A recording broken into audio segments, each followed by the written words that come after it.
Welcome to What in the Duck podcast. I'm your host, Oliver Peck. What in the Duck podcast is proud to be sponsored by Dream Machines of Texas, www.dreammachinesoftexas.com. All your used motorcycle wants and needs all in one place at www.dreammachinesoftexas.com. They have multiple locations with large inventory and get new bikes in every week. Knowledgeable staff with great service and financing and extended warranty options available. They also have a complete service garage, so every bike is gone through and brought up to speed before you hit the road. I have bought more than a few bikes from Dream Machines over the years, and I could not be more satisfied. I've also had friends from all over the country buy bikes from Dream Machines because they couldn't find a better deal anywhere. You can buy a bike and have it shipped to you anywhere in the U.S. Why buy a brand new bike with that brand new high price when you can get a like-new bike with that dream deal you've been looking for? Go to www.dreammachinesoftexas.com and get a bike and get your ass on the road. All right, we are back. Welcome to What in the Duck podcast. I'm your host, Oliver Peck. We got a good show today, people. A good buddy of mine, Jeff on Wednesday. That's right, Jeffrey Charles Saenz from Modern Electric Recording Studio here in Dallas, Texas. Longtime friend of mine. Met him in LA over 20 years ago in the music biz. Wild stories to come. So stay tuned for interview with Jeff on Wednesday. Starting off the podcast with a couple questions from the Gmail, per usual.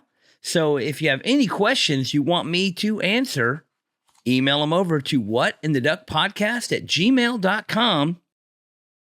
See if you can make it to the show. If I answer your question on the show, you will be receiving some goodies, some good stuff, some cool shit from What in the Duck podcast. Yeah, so enter those questions on over, send them to me. Also, don't forget to like and share and comment and subscribe. Big news. All subscribers are automatically entered to win cool shit from me, from Elm Street Tattoo, from What in the Duck podcast. All you got to do is just click that little button, subscribe, and you are entered to win. We're giving away cool shit. And we also have a new segment of the show, commenting on comments. So if you comment on something, I'll possibly comment on your comment. We've got a couple commenting on comments episodes coming up soon, so stay tuned for that. Let's get right on with these questions here. We got the first question from Pete Farrell. He says, hey, man, what is your favorite memory from Vans Warped Tour? I could probably do a few hours just on memories from Vans Warped Tour. So I'm just going to pull out of my fucking butt crack one quick memory here.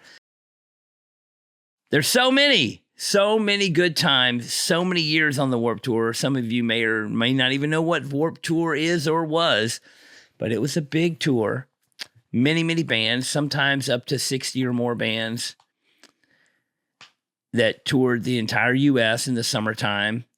We play 30, 40, 50 cities in the summer. And I went on the whole tour for 7 years in a row. And it was amazing. There was a lot of great bands on the tour that we party with and jammed out to every day. There's a lot of really horrifically terrible, shitty bands that were on the tour every year that we just fucking made fun of and talked shit about the whole time. But we had a good time with them. I made friends with a lot of people that were in bands I didn't like. I met a lot of bands that I really liked and didn't really like the people. That's just how it goes sometimes. You know, there's the old saying, you don't want to meet your heroes because then you find out they suck and then they're not your heroes anymore. So you meet somebody from your favorite band and they're an asshole and you're now you don't like that band anymore. That didn't happen to me very often. More often than not, it was the other way around. It was a band that I didn't like that much and then I made friends with them. They're so cool. Then I'm like, oh, these guys are pretty good.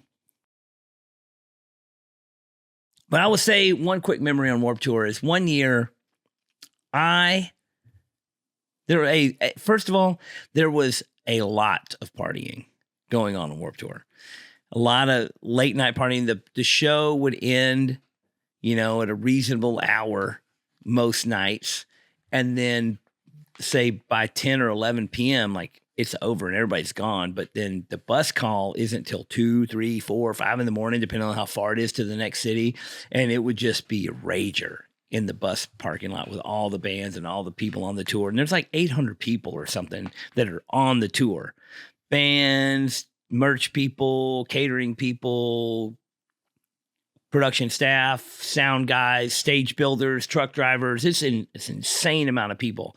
And there'd just be raging parties every single night. It was wild. It's good times. But one year I had this apparatus known as the ab roller. If you don't know what the ab roller is, you can check out YouTube videos on the ab roller. But it's basically a wheel with just 2 handles on each side of it. And it was an ingenious workout tool that was all the craze at one point. Commercials, TV commercials for the ab roller. And you could literally like sculpt your abs in no time with the ab roller. And the thing about the ab roller is yes, it fucking worked. It really did. It was a great product. And I did use the ab roller mostly just for fun, but I did kind of get a little abbed out using the ab roller. But you basically just get on your knees and you do like a push-up. You just roll out with the ab roller and then roll back in. And the deceiving thing about this ab roller is if you've never used the ab roller before, you could do a couple ab rolls and it seemed really, really easy. And you're like, oh, that's not that hard. I don't really feel like it's doing anything. But then you do a bunch of them and you start to feel a little bit of a burn or whatever. But the trick that we figured out is if you've never done the ab roller before and you were partying with a bunch of people late night and everybody was drunk, you could challenge people to see who could do the most ab rollers. And drunk people would get competitive. And if you've never done the ab roller before and you do 5 or 10 ab rolls out, the next day you're going to feel like a little bit in your stomach. You're like, oh man, that ab roller really like did something. But if you're drunk and you get challenged and you do like 100 ab rollers and you've never done it before, it shreds you. And the next morning, you can barely get out of bed. And so we would get these unsuspecting friends of ours and challenge them to do ab rolls.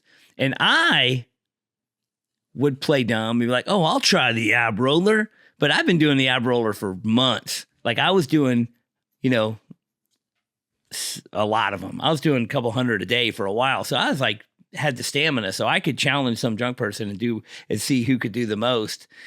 And the next day, these people would be like just buckled over, not able to stand up straight, barely walking around Warped Tour. They got to play it. And then people in bands that got to play a show the next day and they could barely stand up and they're, oh, and it was so funny to see people just get ab rollered to death. So what I'm saying is all you guys out there, let's bring back the ab roller, the rebirth of the ab roller. They still sell them. You can still get them. Get an ab roller and just do about 10 a day for a couple of days and then do 20 a day for a couple of days and build up that stamina and then, lure your unsuspecting friends into having an ab roller challenge and then watching them buckle over the next day in excruciating pain. That's the kind of fun you have on Warped Tour. That's one of the many things we used to do. And we actually did for a couple of years. And then there are people that had been victims of the ab roller. They just see the ab roller like, oh no, get that fucking thing away from me. And then after Warped Tour, we would have the ab roller at my house for house parties and there'd be like just dozens of drunk people taking turns seeing who could do the most ab rollers. Yes. It is as stupid as it sounds. And yes, we are idiots. You were not mistaken. We are retards. All right. Thanks, Pete, for your question. Maybe I'll revisit some more memories of Warped Tour in the future. I'm telling you, there is countless good times to be told.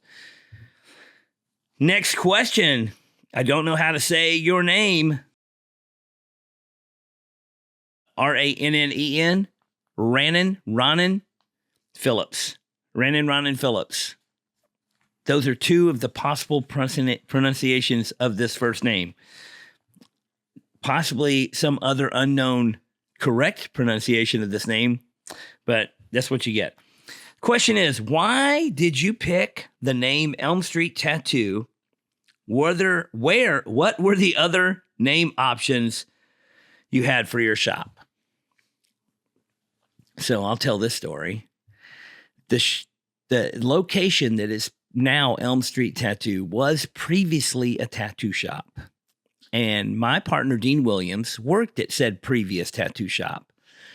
And it was the guy who owned it was on lots of drugs, and the business was, he had not paid his bills or rent and was getting evicted. So the shop was going to close. I had recently stopped working at the shop I was working at and didn't know I was, kind of not knowing what I was going to do in Dallas. I was working at a tattoo shop in Houston at the time, and me and Dean had gotten together and said, hey, blah, blah, blah. And we came up with the plan to take over this tattoo shop.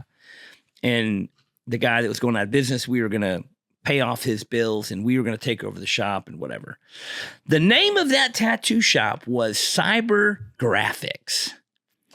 I personally thought it was a terrible name. I was not a fan of the Cyber Graphics logo or name or brand or anything.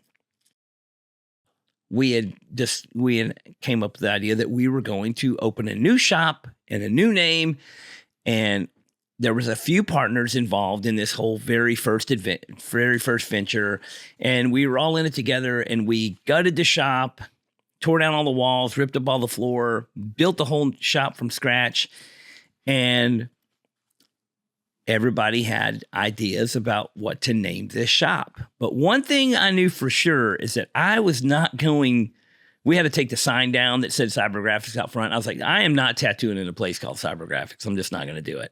It was also spelled graphics, Graffix, Cyber Graphics. Blah. And it had a bunch of like biomech chrome balls, floating bubbles in the logo. It was Cyber Graphics. In the early 90s, that was like, I guess that was like the new hip thing. I was not into the new hip thing. I've pretty much never really been into the new hip thing. Whatever, at any point in the timeline that you can go back to, you can find whatever was the new hip thing at that time. And I was pretty much against it. I mean, right now, I am fucking way against most of the new hip things. The fucking Crocs, I'm against them. People think they're hip. They are not. Hey, they're not even new, but they're just hip now. It's new for them to be hip, and I'm against it. As I have been against most new hip things throughout the history of time. Turns out, in all the past, I was always right. All those new hip things always did suck, and they always did get laid by the wayside, and we moved on. But then the new hip thing comes again, and y'all motherfuckers get tricked by it again. So all you motherfuckers out there wearing Crocs right now, think of all the other lame shit y'all would have jumped on for throughout the past history of time. Look at everything that ever was a hit and then was shitty and went away. Y'all would have been on all those fucking trains. All you Croc wearers would have been on all those fucking lame trains. You would have been at the New Kids on the Block concert.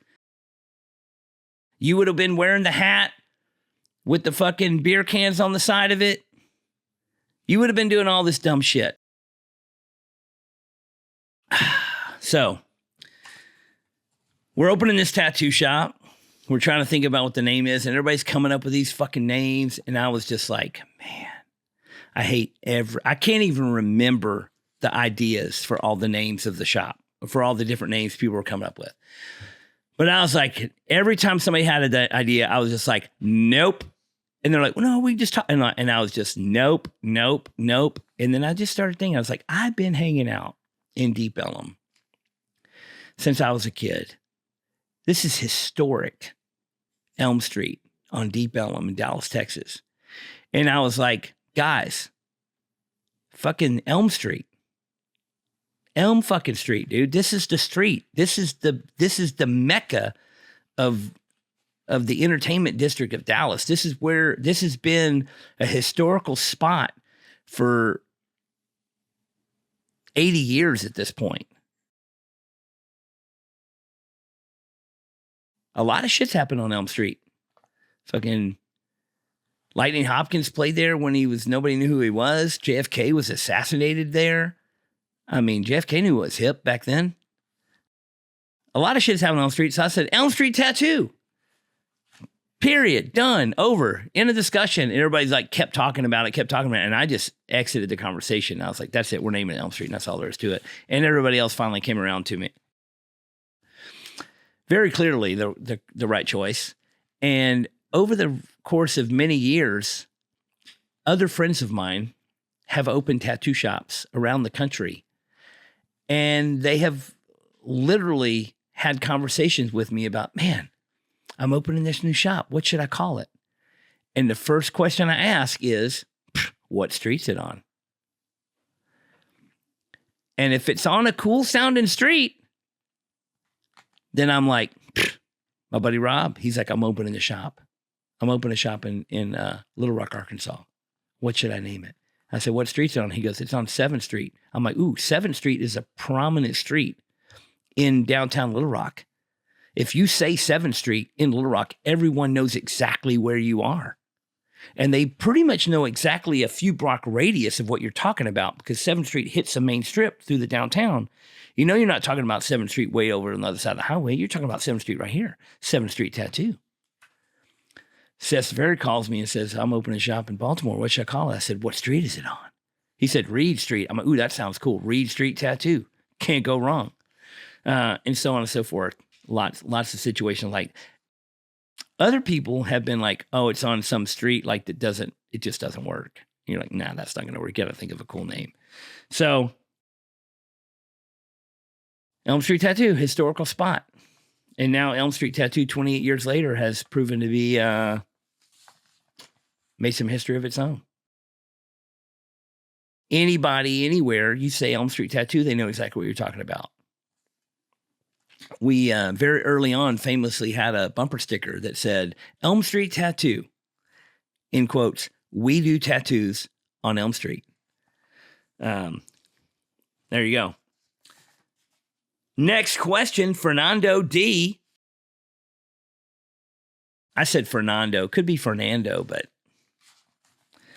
he says, hey, Oliver, I was wondering if you had any good stories from Las Vegas while tattooing out here back in the day, especially with any of the OG tattooers from out here. Love the podcast.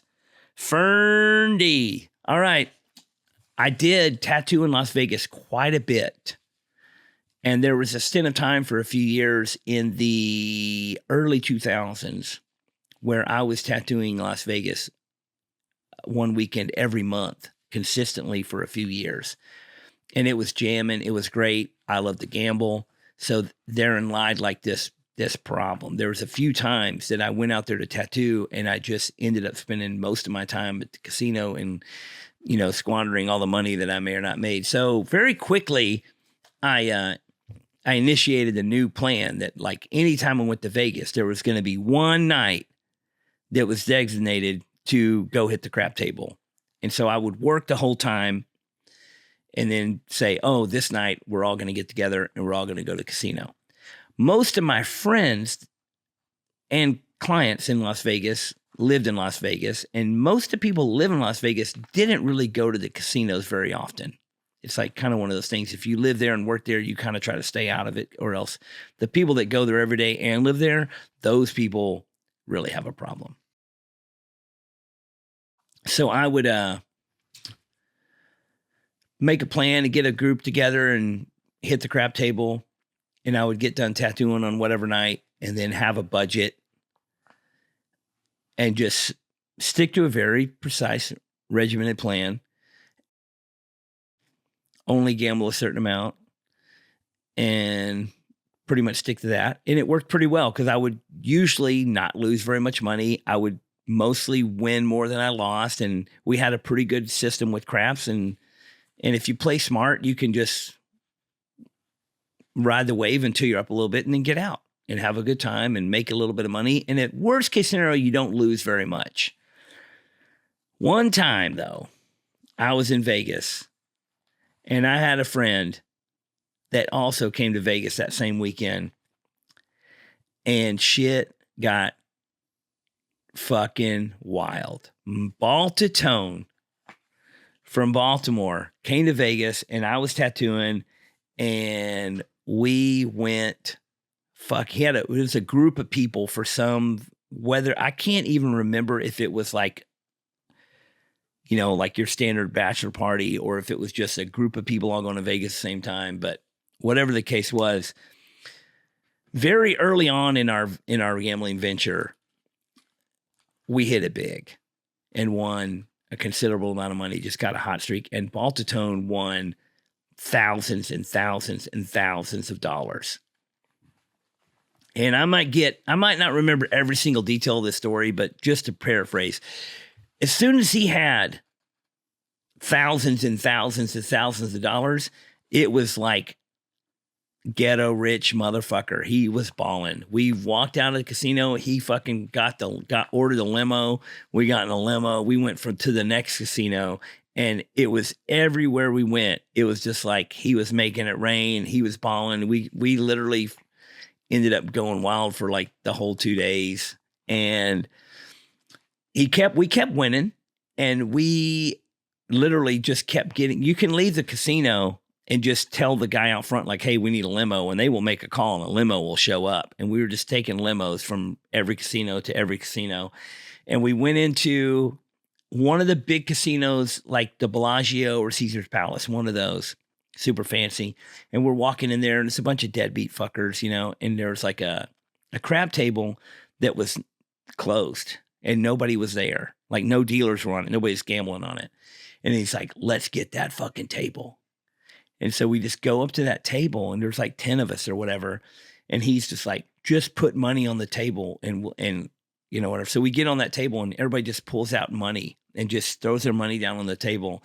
And the pit boss comes over and is like, excuse me. And Baltone's just like, we're ready to fucking gamble. Fucking get some dealers over here. And there's thousands of dollars on the table just sitting there waiting for them to come chip us up. And I was like, what's going to happen? And sure enough, dude, snap. Dealers came running over. They opened the table up.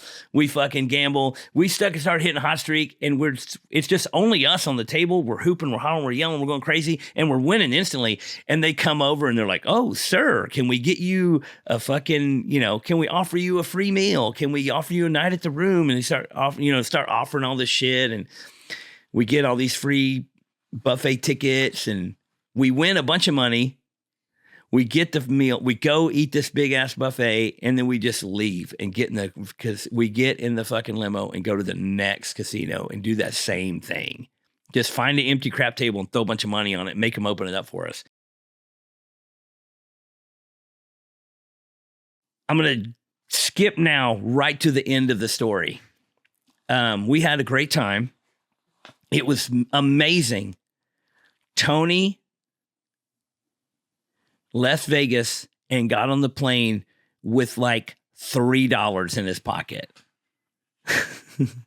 He blew, and pretty much every table we got on, we won a little bit, but at one point he had many, many thousands of dollars, maybe $10,000. He got on the plane with he went home with almost $0. He had enough money to, like, at the end of the night, he had enough money to take a cab to the airport the next day, and then got on the plane with a few dollars and went home totally broke. And to this day, he says it was worth every penny. Good times. Good fucking times. I answered part of your question. I did tattoo with I did know a bunch of the OG tattooers out in Las Vegas at that time. I did work at Pussycat Tattoo with Dirk Verman, who was like literally one of the OGs of Las Vegas tattooing. And I still love Dirk. Dirk is still awesome. And shout out to Dirk Verman. One more question, and then we're going to get on with this episode. This question is from Alan Wayne Nichols. And he says, Oliver, he knows me pretty well. Alan Wayne, he's my buddy. He says, Oliver, you hate Christmas music, right? And you love the Ramones, right? How do you feel about the Ramones song, Merry Christmas, I Don't Want to Fight Tonight? Your friend, Al Nichols. Well, those of you who may or may not know this, I do hate Christmas music. I don't really understand how people love Christmas music so much. But what I hate is as soon as the holidays come around, and every year, like it's already happening now. There's already at the grocery store yesterday, there's Merry Christmas shit set up it's not, like, when I was a kid, there would be like Thanksgiving shit. Like, and then after Thanksgiving, you tear down all the Thanksgiving shit and you put up all the Christmas shit. Not now. They got Christmas shit out right now, dude. Halloween's barely over and Christmas shit is up. But you go to, and during Christmas, every fucking retail business or every public space just pipes in Christmas music. And I can't stand it. I can't stand being in places and it's just fucking Christmas music playing. And most of it is just subpar music. And most of it is just like commercialized bullshit that they just changed a word to make it about Christmas. Or even worse, it's the old standards. If I got to walk around a goddamn retail store and listen to Brum anymore, I lose my mind. Like the worst song, probably one of the worst songs ever, the fucking goddamn Little Drummer Boy. Fucking brum-pa-bum-bum. It's all slow. It's all sad. And you're in there trying, like, how is this Christmas, dude? Brum-pa-bum. Don't even give me, I hate it. But a lot of rock stars and a lot of famous musicians and a lot of pop stars, they all got to put their fucking little jingle in the hat so they can chime in on the Christmas dollar and have a Christmas compilation. And even the Ramones fell for it. I will say this about the Ramones. The Ramones Christmas song sounds just like a Ramones song. But on principle alone, fuck them for doing that. On principle alone, they should have stayed punk rock and said, fuck you, little brum-pa-bum-bum. We're not joining this fucking little kook. And I think that it's pretty late in the Ramones' career where they got conned into whoever conned them into making a Christmas song. So, I guess the short answer to your question is, Al, I feel very poorly about the Ramones Christmas song.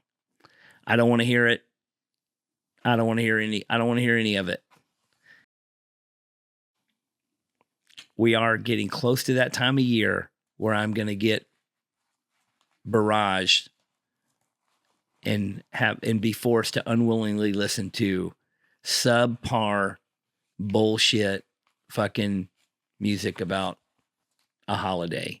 Like, why can't every rock band make a Halloween song? I'm into that. That'd be way better. So, the Ramones, they're great, but they still did it. They shouldn't have done it. And I don't support it. I hope all you guys have a Merry Christmas. That's about it. Next up, we've got right here, Jeff on Wednesday, Jeffrey Saenz from Modern Electric Studio, recording studio in Dallas. I'm excited to have him, and I hope you enjoy the interview.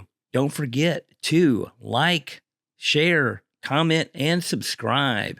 Remind everybody, any questions you have for me, you can email them over to whatintheduckpodcast@gmail.com. I'll answer your question. If I answer your question on the show, you will be receiving some cool, free shit from What in Duck Podcast.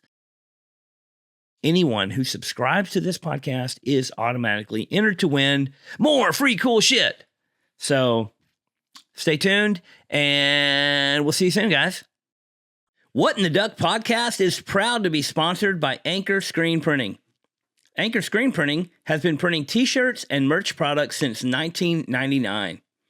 Anchor is the place for quality, small-run items. At Anchor, every print is hand-done by people who care about art. No mass-produced, machine-operated printing done here. You can email Anchor at anchorcustoms@gmail.com to talk about getting something printed for your company, brand, or shop. Anchor Screen Printing also has its own online merch store that sells Elm Street Tattoo, Cheap Thrills, Heart in Hand, Party First Safety Maybe merch, and much more. You can check it all out now at anchorscreenprinting.com. All orders at anchorscreenprinting.com over $35 have quick and free shipping in the continental U.S. So go to anchorscreenprinting.com today and buy some cool shit. Or you can click the link provided in this podcast to shop now. All right, we are rolling. Welcome to What in the Duck Podcast. I'm your host, Audra Peck, and we are here today with a longtime friend of mine, Jeff on Wednesday, as I affectionately call him, Jeff Saenz. Jeffrey Saenz. What's your middle name? Charles. Oh, I knew that. Yeah. I knew that. Jake Charles and the Train Robbers. Yeah. I should have known that. But in the moment. So Jeffrey Charles Saenz,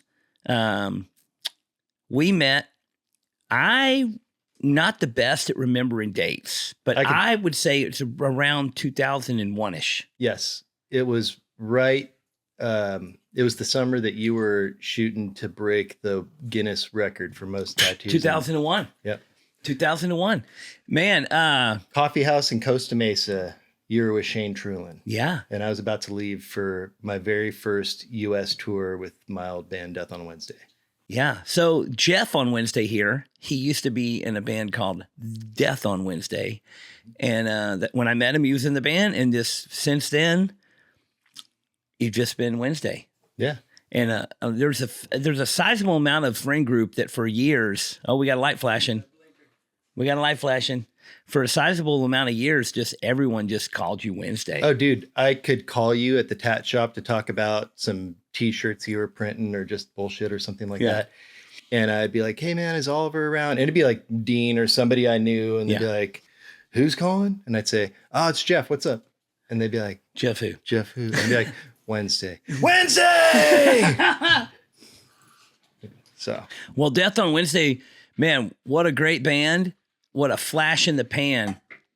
You know, one of those bands that everyone thought was like going to rocket ship. Yeah. Then just, as bands do, people get crazy and people party too much and people fall out and people go this way and that way. Now it's just is that light still flashing? You want to hold for a second? All right, so we had a little glitch, but we're talking about the band you were in the early 2000s, Death on Wednesday, which is the derivative of your name, Jeff on Wednesday. It's true. Man, but we just met through a common friend, and then you came to Dallas and got tattooed, and then you played in many bands, and, you've been living in Dallas for how long now? It'll be 15 years in January. 15 years. Which is wild. That is fucking wild. Yeah. That is fucking insane. Because the epic parties at my house and and all the stuff was. Dude, and at my parents' house. Oh, dude, we had Laguna Hills. Laguna Hills, California is a very is not the typical place for a raging house party. No, but we did it. We did all day. Days. Yeah. Multiple days. Yep. Jeff's parents would go out of town and it was fucking rock and roll free for all, dude. Full tattoo shop set up in the kitchen and not like little party tats, man. You were tattooing people's heads. You tattooed my stomach. You tattooed another friend's ribs. We were tatting for days, dude. And I think if I remember correctly, years later when your mother figured out that there was tat shop in her kitchen, she was pretty mortified by that idea. She kind of gets a kick out of it now. I still don't think my dad knows, which is probably for the best. But, oh man. But yeah. I mean, funny. At this point, I know they can know it all, right? Yeah, totally. So there's a lot of big happenings. We're going to get into some crazy shit today, but you moved to Dallas and opened what most people would consider a premier recording studio. Just tell me how that came about and how you got into that. Well, the recording studio thing was never really even on my radar. I unfortunately didn't even really pay attention too much for all the years that I was in the bands that were doing the most, that had the record deals, that were in these big studios making records. I couldn't even tell you what kind of microphone was on my amp, or I couldn't tell you too much about any of that at all. But then there kind of came a turning point when one band was kind of dissolving and the record deal was falling apart. And I was like, man, what do I do? And that was the Strays. But I was like, what do I do? Do I, from here, if I want to stay in music and make a living, how do I do that? And I kind of started looking around at kind of the people on our team. The lawyer, he had to go to law school and work his way up to, to be able to represent his own artists and all that. Our managers, they made a little chunk of money on the front end, but like not much for years after that until the band maybe grows into something. And agent, 10% of the bookings, not much to, So producer, it's like, man, like this dude got paid kind of better than everybody. Before anybody else did. Yes, he got paid before anybody else did. And he got paid well for doing something that is just awesome, which is just like hanging out in a room full of your friends, writing rock and roll songs. And it was like, this is kind of I don't know if I can make it work, but this is kind of a no-brainer. So I went to Dave Cobb, who was the fellow that produced that band, The Strays. And he was definitely on the rise already. But I went to Dave, and he was a friend, and I asked him if I could, intern for him, and he had never had an intern, and I went and interned for him and assisted him and kind of like engineered for him for a few years after that, with some other bigger engineers also, and kind of like learned the ropes and fell in love with it. And, that turned into my own studio in my garage that I built out, and, literally next door to here when I moved to Dallas in your print shop, that was one of those studios that I learned to figure it out in, and, and with D.H. Phillips. Yep. And, and then, down the line a little bit, I found the space that I'm in now, which is the second I set foot in there, I knew that it was. What was that special. space previously? It's been a recording studio since the 60s. So you think that's what it was constructed to be? Yeah, I actually know like the history of that building. The first half of it was built in 1962. It was built by a company that did like radio and TV jingles. And so they added on the part that we're in 1968 as like the big room, and it was designed kind of not to mimic, but designed kind of in the flavor of the West Coast studios of the era of the 60s and 70s and all that. And yeah, like when I walked in there, I felt like I was in one of those old studios that I'd worked in Hollywood, I mean, it's a killer space. Yeah, it's unbelievable. It's a killer space. Very special. And you got in there what year? 2012. So, damn, been a little while. Yeah. So you got in there in 2012, and what had it been empty for a while? Yeah, it had kind of like changed hands a bunch of times over the years between when that company that originally built it, between when they left in like, I'd say the mid 70s. It just kind of, I think that the building at one point kind of was a little dilapidated. And I think that, there was a bunch of leaks in the roof, and they, you can kind of see like where they pulled out the old floor and polished the concrete that was underneath and that kind of stuff. But it just, nothing ever worked in there after that. There's no history no like solid history of like, it was called this, what happened and in these the 90s. albums happened here, before me, I think it was some hip hop dudes that were in there, and which is, Yeah. and But was there, if I remember, I seem to remember, I'm just trying to clarify, but there was some equipment in there when you got it, or not really equipment so much as just kind of like certain like studio furnishings, like gobos, the big kind of movable walls that you can put in between sources, There's a bunch of those in there. There was a little bit of equipment, like, some things to run headphones to the artists out in the live room and all that. But I had, pretty much everything I needed to roll in there and set up shop. So. And how much I know you have a lot of vintage equipment. Yeah. But how much I know it's modern too. I know you have the latest digital recording, but you still do analog recording too, or just? We do some, our tape machine was kind of out of service for a couple of years. And so that kind of took it off kind of our radar in general, but, it's not like we like to kind of do a little bit of both if we can, I think that we're going to be getting back to doing some stuff on analog, and actually on analog tape, and then into Pro Tools, which is the digital side of it. But yeah, the front end of everything is all analog, everything until it hits that computer, So, you've had some really I feel like you kind of like started off with the burst of success and had a bunch of good local Dallas stuff in there. Yeah. Pretty quick after opening, and then started attracted other artists to come record there. And it's kind of been rolling strong. Yeah.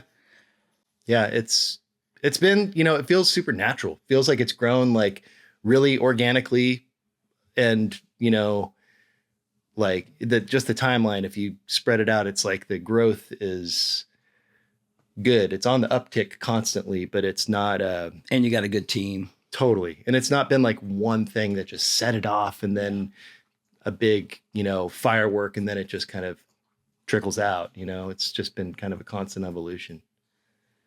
Well, man, some people know, some people don't. Some people are going to learn today, but you had a massive tragedy, and had you not had this studio set up prior, like you kind of are in a unique situation, but a very fortunate situation to have a footing in a career where you can still operate in music with the disability you've had. Yeah. Yeah. Which, I guess how are we going to get into that part of it? But, a couple of years ago, you came in contact with a down power line. Yep. And almost died. Yep. Or died and then came back to life. Definitely should have died. Like, according to all the statistics, I should be gone. Insane. The craziest story. Yeah. The craziest story. And as a result of this, you had both arms amputated. Yeah. And other I still have problems. Most of my left arm, but my right arm mostly not. No hands. No hands. Hands free, bro. Yep. You're living hands free. off. Oh man. Yeah. But it is fucking unbelievable the amount of positivity you have maintained in your life. It is inspirational, dude. It is. Thank you. It is mind blowing. You never know. I said this yesterday.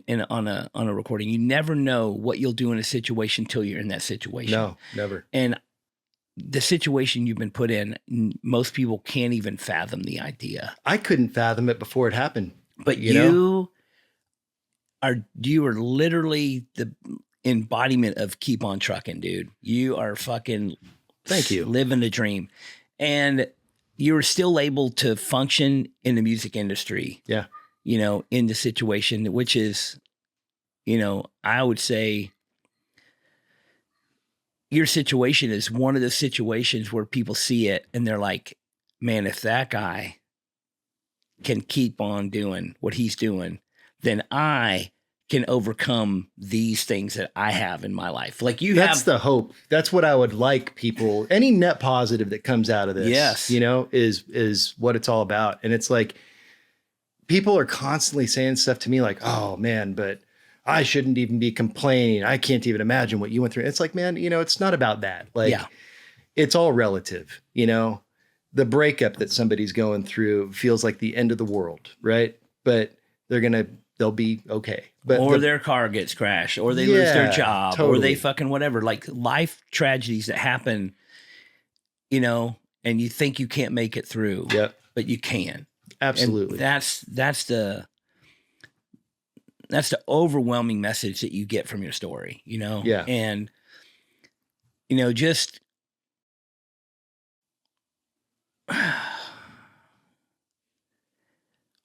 so this has been, it's been 3 or 4 years. It's been almost, December 1st, it'll be 3.5 years. Yeah. So it's been almost 4 years, or it'll be 3.5 years. Yeah. Man, insanity. So you literally one night living life as normal. Yeah. And then the next morning you were in the hospital. I came home from an awesome day at the studio. We had just started a record that day for an awesome, super talented dude named Kendall Marvel, country artist from Nashville. And I got home, ate some dinner, was putting the kid to bed, power went out, and something was a little different about it. Monica was looking around the house for flashlights. I had a lighter and I was trying to light some candles, walked out the front door and instantly recognized that it was just pitch black. The whole neighborhood. Just like as black as I've ever seen any neighborhood that I've ever been in. And I've got something interesting to add to that in a second, but walked outside, just kind of like in awe of how dark it was, and was in my front yard, walking down just the front path of the front yard, just to, kind of look up and down we live on the thoroughfare in our neighborhood, Lakeland. So it's like, look, really normal thing to just kind of like look around and see like if there's anything I can see, I didn't even get out of my yard. And the next thing I knew, I was kind of coming to on the pathway there, and Monica is there, and I hear sirens and this and that. And so, yeah, I mean, the story I've heard, a little bit from you and a little bit from River is that you literally caught on fire. Yeah. And your wife and neighbors ran out and put the fire out, which was your actual body burning. If you talk to Monica about it, she'll tell you that it looked like what you think of when you think of somebody getting electrocuted in a cartoon. Yeah. She said, I was just like, it was coursing through me, and what it was the high voltage line of, you've got different kinds of power lines, right? So there's the service line, which is the one that comes off the pole to the house. And that's what a lot of people think that it was. And at that point, it drops down to 220 volts. And that would sting a little bit. Yeah, that can kill you for sure. Yeah. But this was the high voltage line on a 3-phase distribution line, which are the big ones that run up and down the main streets of a neighborhood, So this feeds the whole neighborhood and has those transformers pumping it up every pole or however often. Anyway, this was the high voltage one. So the voltage, I believe, was 7,800 and something odd volts, which isn't what kills you. It's the amperage, which is voltage divided by resistance. So depends on how much resistance there is. But I've kind of done some crude math on that, and I definitely should have at least gone into cardiac arrest, which I didn't. Yeah. And what are the chances? They're slim to none. Yeah. And I had a necklace on that I'm actually wearing right now, but the chain I've swapped out, but it's, sterling silver, and it melted to my neck. And the prevailing theory is, silver is an awesome conductor. And the prevailing theory is that took a bunch of the charge, when it was coming through me. And that's maybe prevented it from going up to my face and my head and my brain and my heart. And, I don't even know what I've learned a little bit is that when electricity goes into a source, whether it's your body or whatever, it kind of like channels and goes in a direction. And so it could go to your foot and blow your foot off, or it could go to your brain and blow your brain out. Or it's like water. It's going to find a pathway. Yeah. You know, it's going to kind of find like exited through your hands, basically, is what happened. Yeah. So like the more severe of my injuries is my right arm. Yeah. Which, you know, if you see me, is pretty obvious. And the right arm was the exit. The left hand was the entrance. I didn't pick anything up. I didn't do anything like that. But it was, you know, I don't know, like there's certain things I probably can't talk about just because of legal stuff, but basically the line ended up on top of me. The theory is, and we'll never know because I'm the only one that was there and I don't remember, you know, but I was holding a lighter in my left hand that had a metal sleeve on it because I'd been lighting candles inside the house. Yeah. And the theory is that the line, it's got an automatic shut off when something like this happens. And there's a guy in kind of like a, what would you call it? Like not a dispatch center, but like some sort of control room. Yeah, or something. Totally. Some like offsite little hub. And the theory is that right as I walked up to it, that it was kind of, you know, the line had broken, was laying in the yard and was kind of maybe draped up, caught up on some bushes or something. And he hit the re-energize button and it's like a hose, you know? So if you just turn a hose on full throttle in your yard, it's going to jump, you know? You've seen electric wires on the ground like flopping around before. Totally. Yeah. So I think that that's what happened is I think that it jumped and caught my caught my hand, like the metal on the lighter and all that, just like a magnet, threw me up in the air, slammed me down about 7 or 8 feet back from probably where I was standing, to the point where I broke my left scapula, the back, my, you know, shoulder blade. And I don't know how else to explain that, you know, like nearly 200 pound, 6'3" dude who was used to wielding a 700 pound Harley Davidson every day, just like trips and falls backwards and breaks his scapula. Yeah. You know, it was some force. So that's kind of the prevailing theory, you know, is that this thing jumped up at me and then it was stuck on top of me while, you know, when Monica saw the whole thing, came out and our neighbor came out. And she used like a broom handle or something. Yes, a wooden broom handle. And I'm telling you, man, like that's something everyone needs to have in their home, man. Because it's just like that's the only thing, you know. And I mean, your wife literally saved your life. Absolutely, my Monica and Ian Campbell, our neighbor, he's like a very unsung hero in this whole thing. They both put their lives at risk to the point where the firefighters and paramedics were like kind of scalding them, from what I understand. Yeah. Don't approach the power line. You know, but dude, yeah, that and a fire blanket, Monica, it's so crazy. And you still live in this house. Yeah. This is like less than a week before this, maybe a week before this, she texted me like she does all the time and said, hey, can you pick up a couple of these fire blankets for the house? And I got 3 of them. I got one for the kitchen. I got one for out by the grill, and I got one for my motorcycle shop, you know? And, literally like a lot of times I kind of slip on it and I don't order it for a couple weeks or whatever. But that time I just like ordered it day of. I remember they came in and we just had like a discussion about like, okay, if we need this, we're going to need it. So where are we putting it? You know what I mean? God. So we decided we're going to put it in this cupboard. This is where it's going to go. And it was a discussion. I remember this clearly. And dude, we needed it. So wild story. Yeah, I know. I mean, you're in the hospital for quite some time. 10 weeks. 10 fucking weeks. Yeah. And there was amongst your friends, whether whether it's close friends that you saw all the time or friends that you hadn't seen in years, amongst your friends, there was a considerable amount of time where we did not know if you were going to make it or not. Yeah. There was a couple weeks where it was like pretty iffy, you know? And then it became apparent that you were going to survive. Yeah. And then it became a struggle to whether they were going to amputate or not. Yeah. You know, and that was an ongoing, you know, and it just, I remember hearing and talking to Bo and a few other people. And I think it was I was talking to somebody in your family at some point. Mm-hmm. Maybe it was even Monica, but that they were doing a surgery to replace some muscles in your arm to try to, because you were your hand was alive. Yeah. But the between here was between your It wrist was and your just like shoulder was dying, oh, elbow. Man, yeah. And they were trying to take muscles from other places and put them in so that it would continue to have circulation and grow. Yep.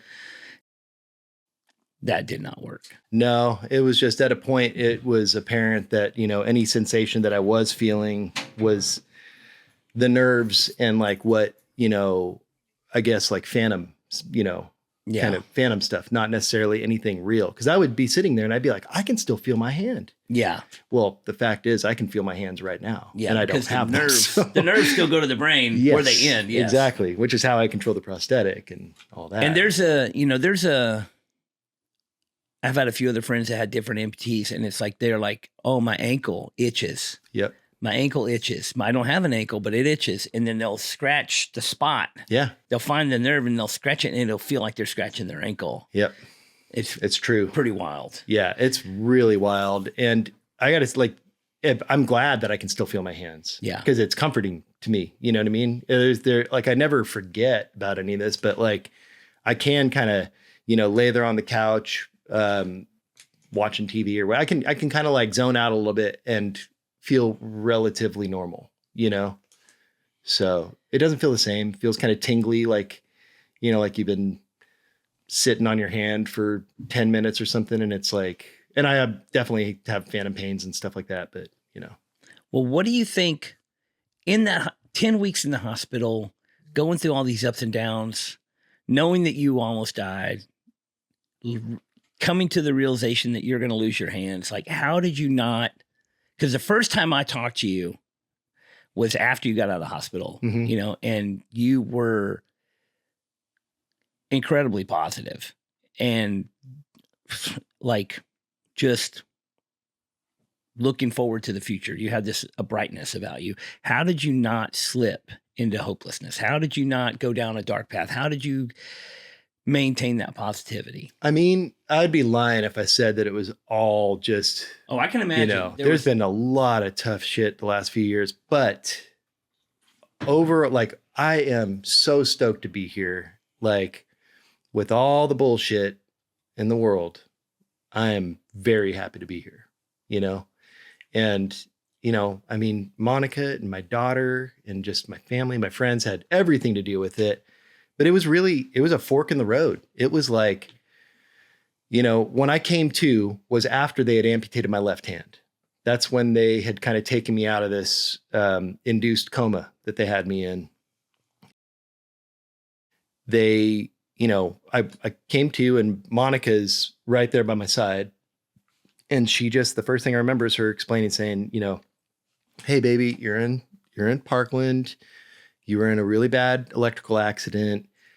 And they had to amputate your left hand. And I know that had to be the hardest thing for her to have to deliver. You know?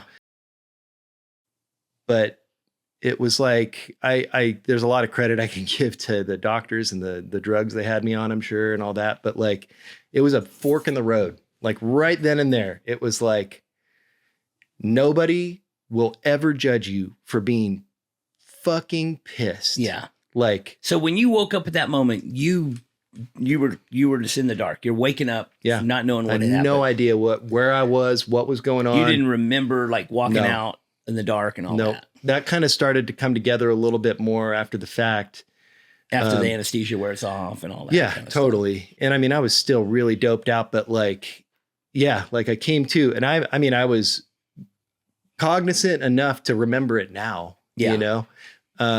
But yeah, I came out of it and it was just like, I had this quick moment to kind of reflect on like what do I do? Like, how do I feel about this? You know? And it's just so strange. It instantly hit me. It was just like, man, like I can't control whether or not I lost my hand. That's gone. Okay. Yeah. At that time we had no idea. We were hopeful about the right arm, you know? So it was like, what, you know, I could be pissed. No one's going to blame me, but what's that going to get me, dude? But you got a wife and a daughter. Yeah, dude. And a son, you know? Yeah.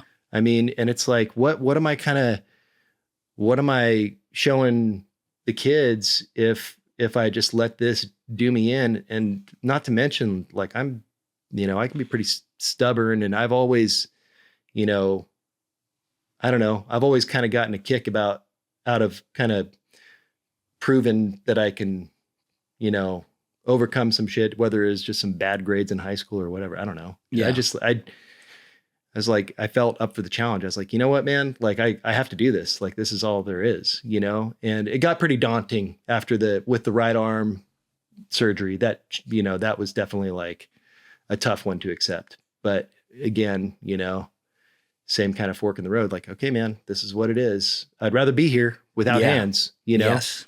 100%. And it's like, dude, the other thing is, it's like the guitar thing, right? Guitar has been the conduit to my life. I mean, you've been a guitar player. I wouldn't know you without playing a guitar. I wouldn't live in Dallas. You wouldn't know any of the people. No. I wouldn't know Monica. You wouldn't know any of the guys in any of the bands. My daughter, like my daughter exists because I, in a roundabout way, met her through the guitar, Yeah. Like my, Monica and Jude and just everything. Like I said, like sitting here with you, I wouldn't have met you if I didn't know Shane Trulin, who I knew through music. Maybe we would have met. I don't know. But point is that losing the guitar is a huge thing. I miss it insanely. But dude, all the rad things I got to do. Yeah. Like, how can I complain, man? I got to tour opening up for my idols. I toured opening for Social Distortion, who I grew up worshiping, the Cult, Buzzcocks. I was there. I know you were there when you all opened of for them. the Cult. But yeah, I don't know. And that night, y'all were better than the Cult. Ooh. Damn. Man, yeah, it was just like, I just kind of took inventory and just realized, like, man, like I got to do all those things, it'd be awesome if I still could. And I'm working on trying to figure out how to play the pedal steel, which I think I'll be able to do. Yeah. Like not ripping, but I'll be able to hang out, which is all I want. Ricardo wants to hang out and party. Ricardo definitely wants to hang out. But man, I just think it's amazing you had the studio already going. Yeah. So that when you come back and now you can go to the studio and you can be a part of music. Yeah. You can produce music. You can be a part of music being created. Whether you're the one pulling the strings or not, you're still involved. You still have input. Like you'd mentioned the digital side of things, right? That's the end of that's like literally the end of the line of where it all ends up, right? I use a program called Pro Tools, which is like the Photoshop of music or whatever you want to call it. It happens to be, it's like, what a time to be alive, man. It happens to be that a friend of mine hipped me to the fact that there's a company that makes a touch screen specifically for Pro Tools. So there's a computer screen that I have at the studio that allows me to use a stylus and ditch the keyboard and ditch the mouse and just use the screen with the stylus. And I had the same thing for Photoshop. Yeah. Oh, that's cool. The pen you draw on the screen and all that. Yeah. Yeah. So I don't use the mouse. You don't have to do all the quick keys and all that stuff. Everything's all on the screen and with the so it's like the stylus. How incredible is that? And the stylus has the buttons to alternate clicks and all that stuff. So I don't have that high tech stuff, but that's okay. I mean, speaking of high tech, we were talking about every time, the last, 2 times I've been around you, you've had some version of what's going on here. Yeah. And I am pretty amazed by the technology of the prosthetic. It's pretty incredible, man. I'm not going to lie. And like this, you have certain little nerves that this is dioded into that when you think you want to move your hand, it moves that. So the left side is a little different than the right, but the left side, they did a procedure when they did the amputation. They did a procedure called TMR, which is targeted muscle reinnervation. And they take those nerves that go to your hand and they reconnect them to muscles in your forearm. Tie little knots. And yeah. They hook them up to muscles in your forearm on the top and bottom of your forearm. And then this has electrodes that correspond to those muscle sites on the top and the bottom of my forearm. It's like a pair of electrodes on top and a pair on the bottom. And what happens is when I like I said, I can still feel my hands. So when I make an opening motion with my hand, it opens. Yeah. When I close my hand, it closes. I'm opening and closing my You're hand. just doing this in your mind. Exactly. Yeah. And then to do that, I'm kind of doing like thumb down, pinky up almost, Yeah. And then I'm doing the opposite there, It's so crazy. So it's not without its limitations. And, the tech is constantly evolving. Yeah. And what you're saying is like 20 years ago, you would have very rudimentary. Very pulley system. And a lot of people prefer that still. Yeah. Because, there's no batteries to contend with. But you're going to have, in a very short amount of time, you're just going to have a robot hand. Yeah. I think that there's going to be something surgical in the next, 10 years or so. Well, you're going to get the Neuralink? The Neuralink chip to a robot hand, dude. But then they'll be able to, from some control center, they'll be able to override and you'll be like doing things you don't want to do. I know, man. That freaks me out. But I am very interested in that side of it. Yeah. I had I don't know. I think you knew John Comer. Yeah. But I knew and John, more of like, yeah. But yes, lots of friends in common for sure. I knew John Comer as a young kid, and he, had his leg amputated as a child. Yeah. From the knee down. He had the knee. Yeah. And then from his. And that's an important, having that joint is So huge. he had the knee, and then he, when he first came to skate park and was skateboarding, he had a very rudimentary, basically a stump that just strapped onto his leg. Yeah. It had no actuation. It was literally just a mannequin foot. Yeah. And he was trying to skateboard with this thing. And it was like, man, this kid had so much heart. And he tried so hard. And he just would just fall. And his leg would fly off. Yeah. And then he strapped that leg back on and get back up on the ramp. And Yes, over and over. dude. And we were just like, this kid is insane. You have to have like massive FTW. But then, like, he got a better foot. Yep. And then he got, then he like actually started skateboarding. Yeah. Like against what anybody could ever believe. Yeah.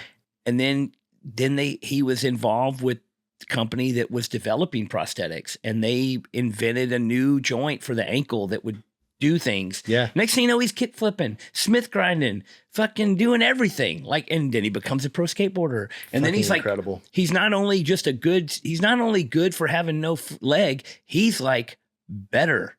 Yeah. Than any of us.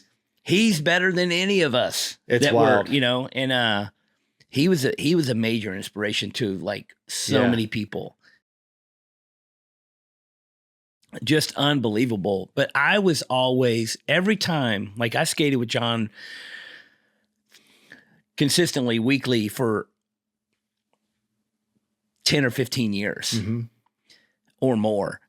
And like every few months, he would wear the legs out, wear them out and break them, and they'd fix them. And every time they fix them, they'd make it a little bit better. Yeah. And I was, as soon as he'd show up at the park, I'm like, ooh, what's up with the foot? Let's see it. I wanted to see all these things. And then I remember later, like after he had turned pro, they had invented this joint that had like little pistons in it that when he would lean forward, it would push the toe down.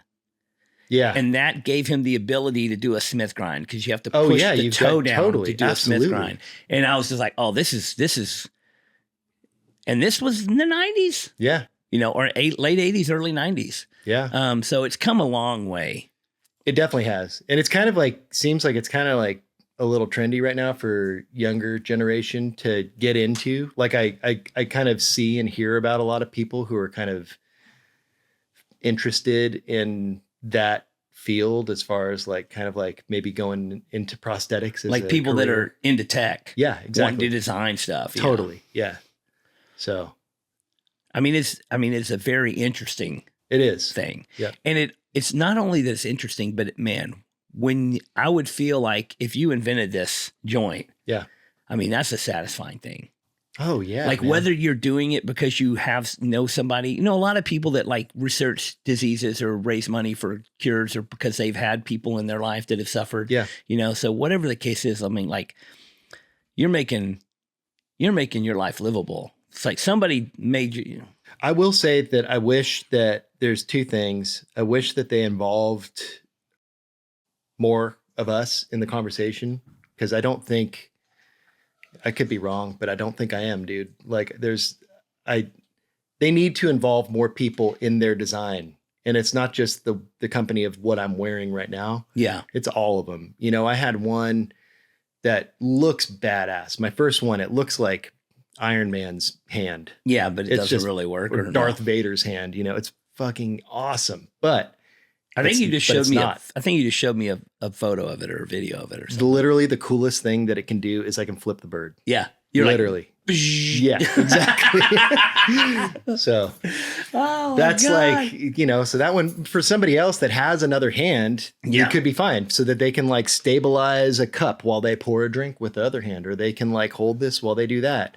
But like for me, What not does it having not another do? hand, well, it cannot grab a fork very easily or a toothbrush. The dexterity. Yes, like it's just not. It's you know, like this. Like your hand has like cushion to it to allow it to literally contour at like a extremely fine level Oh, yeah. around a surface, you know, but that does not have that, you know.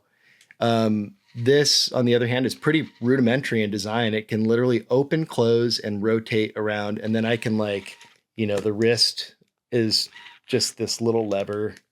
And I can, you know, yeah. kind of lock it But into three soon different they'll be able positions. to just do that. I think so. And there'll be like different kind of articulations of wrist flexion, you know, but I just wish that they, you know, my big thing and what I want to try to kind of lobby for in this world is for them to include, I'm what's considered bilateral, both sides. So I want them to include bilateral patients in their R&D, because what will work for us will work for somebody with one hand. But what works for somebody with one hand will not necessarily work for us. Yeah.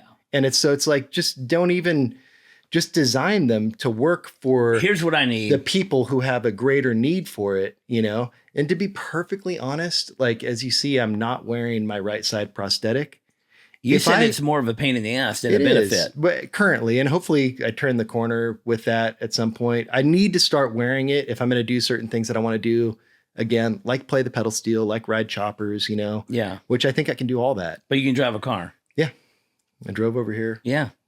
Got gas on the way by myself and everything. Yeah. So, yeah. Damn. How hard is pulling the gas pump lever? Not hard? Pulling the pump, this has like 25 pounds of pressure. Yeah. So it's, you know, just- it's not that tough. It's but you more put about, it in and then let it go and then grab it. Yeah. It's definitely, most things are a very multi-step process, and it's been a lesson in patience for sure. But yeah, I mean, I think that the future of prosthetics and all that is good. Well, I do know that the company that Comer worked with for years, they were like literally giving him samples and letting him test it and him giving feedback and say, no, I need this. No, I need this. I need this. I wish that they would do that. I hope that they do that with me one day. Yeah, that's what, I mean, if you were, let's say you were going to, I mean, I don't see why you wouldn't be able to play the pedal steel. I mean, I have a right arm that is not the pulley system. Yeah. It's literally as analog as it gets. It fits on my arm. Yeah. Like they call it a suspension system. So it's just like suction basically. Yeah. And it's got an elbow. Harnesses to you? No, like no harness, just like suctions on basically. And then the elbow is kind of like, you can just kind of tighten it into place. And then I had, it has kind of like a threaded, like I won't bore you with all the BS, but it's got kind of like a female threaded spot at the end of the line. And I got this combination of turnaround kind of bolts and stuff to get it to accept a microphone clip. And there's these microphone clips that are kind of like a clothespin where they're kind of hinged, like with a spring. And I have it where I've got one of those mic clips holding a metal guitar pick. And then the pedal steel itself has kind of like a, vinyl covered armrest. And, I hold the steel bar with my left side. And that's easy. The slide part. Yeah. And then with the this right arm side, the right side, I can strum, I can just kind of use the armrest as kind of the fulcrum point, whatever you'd call it. Like I just kind of like rest on that and strum straight across the strings. So the one thing I got to do is just kind of figure out how to like retune it. And could you pick? In time, I think I'll be able to do some single string stuff. But for now, I honestly, if I can just like Strum across it and just hang out with a band in key, that is like everything to me, dude. If Yeah. I could roll it back, I wouldn't even try being a lead singer or anything. I would just play guitar. I just love being in a band, just like being in the cut, like everyone jiving together. You Well, know I what know mean? that, in the last couple of years, there's been some parties and some shows where you've got up and sang songs. Oh yeah, yeah. Just the fact that you're back on stage, that was cool. We do every year on the anniversary of the accident, June 1st, every year, the last 3 years, and we're going to keep doing it. We do, me and the band I used to be in, the Texas Gentlemen, we do a thing called High Voltage and Good Vibes. And it's... And just to poke jest at it. Yeah, totally. Just to say yeah. Like So middle finger. You can't take me down, motherfucker. Yeah. Invisible middle finger to the universe. Like we're going to play a set list full of like fun, happy rock and roll on this. I'm not going to let the universe get this one. You know what I mean? I love that. And now as of last year, we started raising funds for charity. And the charity that I picked is a camp that is through Parkland Hospital, which is where I was. And it's a camp called Camp I Thonka Chi. And it actually happens the week following that every year. And it is a camp for children burn survivors. And it's like, you have heavy burns. Yeah. Not only significant. Yeah. Not only. You lost some tats. Dude, I had some tats migrate too. Yeah. Which is wild. You lost some tats. I just told the story yesterday about this guy that had his arm amputated, and they did a skin graft and took a piece of one of his tats off of his leg and put it on the end of his arm where it's amputated. And it was a whole weird story. I don't know if you remember the story or not, but I don't. It's from a long time ago. But basically, the guy got his arm amputated, and they had to do a skin graft on the end, and he only had one tat on his leg. Oh. And they just happened to grab a piece of skin that had a piece of the tat, but they could have got from the other leg. So you're pointing at your thigh, right? Yeah. Like the top of your thigh. That's where they took the majority of my skin grafts from. Yeah. Is that But you're tatted everywhere, so there's no choice. This guy only had one tat, and they could have taken skin that didn't have tats, but they took the panther paw off of a panther and put the paw on the end of his... Well, I have a wolf paw from the Sailor Jerry wolf that you did on my leg on my left shoulder blade. It's so wild. The first time I saw you after this whole thing happened, I'm just a guy. I'm like, I got to see. Yeah. You're like, I'm not shy. No, dude. I'm not weird yanked about your it. shirt off and showed all these tats.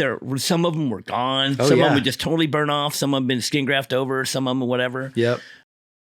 And you were like, hey, man, so backtrack to 20 years ago or more than 20 years ago, the first tat I did on you was a rose with the banner that said rock and roll. Oh, yeah. And you lost that tat. Can I tell that story really quick? Tell it. I wanted to met Oliver at the coffee shop, got his card, talked about getting tattooed when we came through Dallas at the end of that tour about a month later. And I'd kind of brewed up this idea of what I wanted to get. I wanted to get a blue rose with a banner that said, sold my soul for rock and roll. And I show up at the tat shop, the band drops me off, and I'm telling Oliver about it, who's, by the way, dressed in full tilt pool party Oliver. Flock of seagulls haircut. Oh, yeah. He's like a... It was 80s week. OP shorts and... I had done my own 80s week is what I'd done. I just dressed 80s for a week. You had the hello, my name is Pool Party Oliver. We'll insert photo of Pool Party Oliver. Yes, please. I actually took that photo, by the way. Yeah. So... by the van. No, there's the one that's like behind trees. Yeah, and there's a van in the background. Oh, yeah. So anyway, so I told you, I was like, I want to get a rose on my arm with a banner that says, sold my soul for rock and roll. And you said, that's too many words. It's a lot of words. Sound like you? So it's too many words. And I'm like, oh shit, what do I do? And you're like, just get rock and roll. And I said, man, I've been thinking about this a lot. I don't know if I'd regret that. And you just looked at me deadpan, and we just barely knew each other. And you said, if you ever regret having the words rock and roll tattooed on you, you deserve to live with that regret. And dude, And you're like, sold. you were right. So, and I want to get that. And that tat is long gone, man. But Yeah. I want to get that tat back for sure. There's a few that I want to get back. I want to get the card holder again. I want to get the. Oh, you the got to rose. get the card holder. Yeah, absolutely. You got the card holder at Classic. Yeah, Yeah. I did. Which is where I mean, I can't now. I guess I could if you were I mean, you could ever down there. You go to Southern California very much? I'm starting to again. Yeah. All right. Well, I do go to Classic, Well, dude, I got to do it there. but you got to get the rock and roll rose back again. I got to get the rock and roll rose back. It's just got to do it. But I lost Frankenstein. Yeah. For those that don't know, Oliver tattooed the classic monsters, kind of rocker style, black and gray over my stomach. Portraits of, I did black and gray portraits back then. People were like, you did portraits? I'm like, I Dude. used to. Everyone used to say, Oliver did that? Yep. Maybe we'll insert photo of. Maybe I've got photos of those. So Ironically, Frankenstein died in a fire in the movie too. Yeah. So He got smoked. he did. Dude. Yep. Dude. So, I mean, it seems that your close friends and your business partner and your wife have just been at the utmost, like, positive reinforcement in making your life as good as it ever was. Mm-hmm. What in the Duck podcast is proud to be sponsored by Legacy Ink, the finest in tattoo pigments. I have been using this ink exclusively for over 20 years myself. It has been recently rebranded and marketed, but it has been the same recipe for decades. Real, hand-mixed tattoo pigments that heal great and last. People always comment on the yellow that I use and the yellow tattooed on me. My favorite, the Mayan yellow. I have seen countless 20-plus-year-old tattoos with the colors still vivid. Don't fuck around with all these newfangled companies with their watered-down baloney. Get the tried, true, and tested good shit. You can find them on Instagram at Legacy Pigments or email Ashley today to place an order at legacyartsupplies@gmail.com. Tell them Oliver sent you and receive a special discount. Don't just do tattoos. Be a part of a legacy. Absolutely. How old are your kids now? Jude is 17 and Lola is 5. Jude is technically stepson, correct? Technically, yeah. Yeah. But, I mean... It's just us, you know. His father has been gone since he was about 4. And so, I mean, it's just us. Yeah. So I don't even think, I just think about him as my son. That's you know? good. Yeah, absolutely. So. And then your daughter? 5. 5.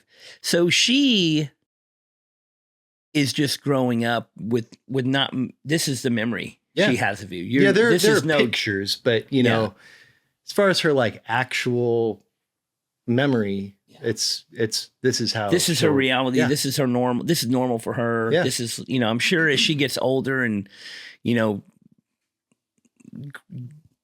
gains more information in the world, she's going to be able to look back and see that this was a tragedy and a trauma, and she'll understand that, you know, what the family went through. But I mean, it's almost kind of like, what a great time to have a young child in your life. You know me, I don't want no children. Oh, I know, man. But that innocence and that willing to accept whatever the reality is, she's like, that's one person that's not going to look at you and, oh man, I used to know you when you had hands, or I used to know, oh, I feel sorry for you because you went through all the shit. Or people obviously, I mean,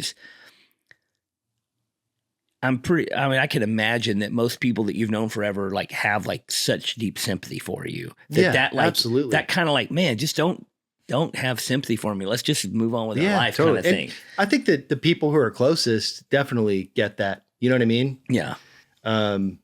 But yeah, yeah, absolutely.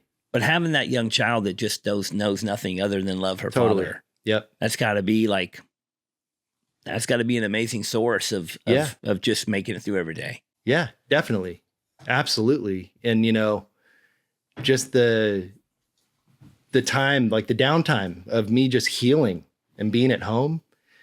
I mean, dude, prior to this whole thing, I was pulling 100-hour weeks some weeks, you know, 7 days, like 12, 14 hours a day, you know, whatever that adds up to. And it's like now, you know, in that time period that I was healing, I was able to be home a ton. So, and she wasn't in school, you know, we're still kind of in COVID lockdown almost, not quite, but a little bit. And I was able to just like clock time with both the kids, but the unfortunate side is Jude's age is kind of the opposite of that, where he was 13 when this happened and needed me to be able to be like playing catch with him. Yeah. And all these things. And I mean, you know, we're going to have to play soccer, kid. Yeah, for real. Baseball's out. Yep.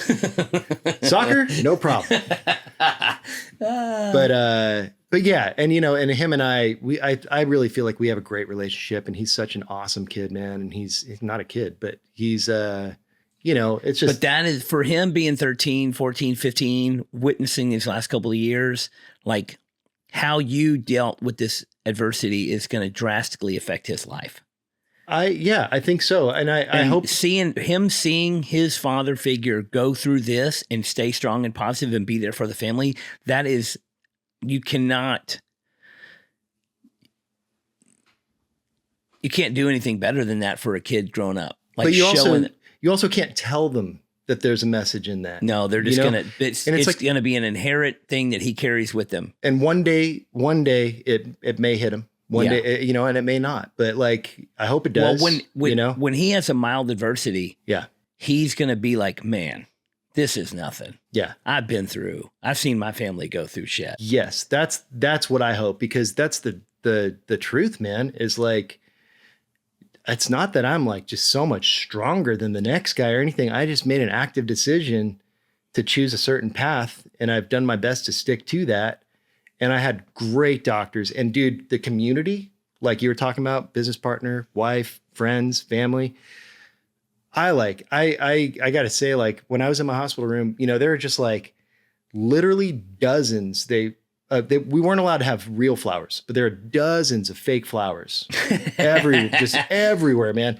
All these dozens of cards and these things. There's, you know, a dude whose name's escaping me that drew this awesome like poster of me on my chopper throwing a little hang loose up in the air, and it had like, you know, little spades and snakes and all my little bullshit.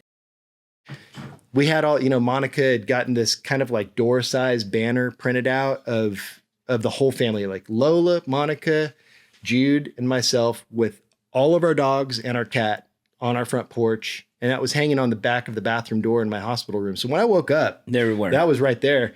And it was like that every day I looked at that, and that was just like, that's the reason.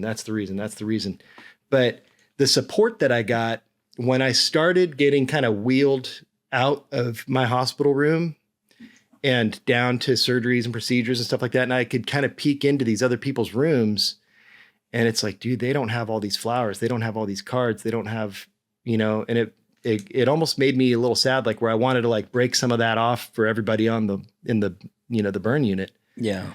But, you know, it's just not that easy. But I'm just so fortunate, man, to have as many incredible people surrounding my family and I as we do, you know? Yeah. It's unreal. I'd also say that just the basis of living that you had and the friends that you had and this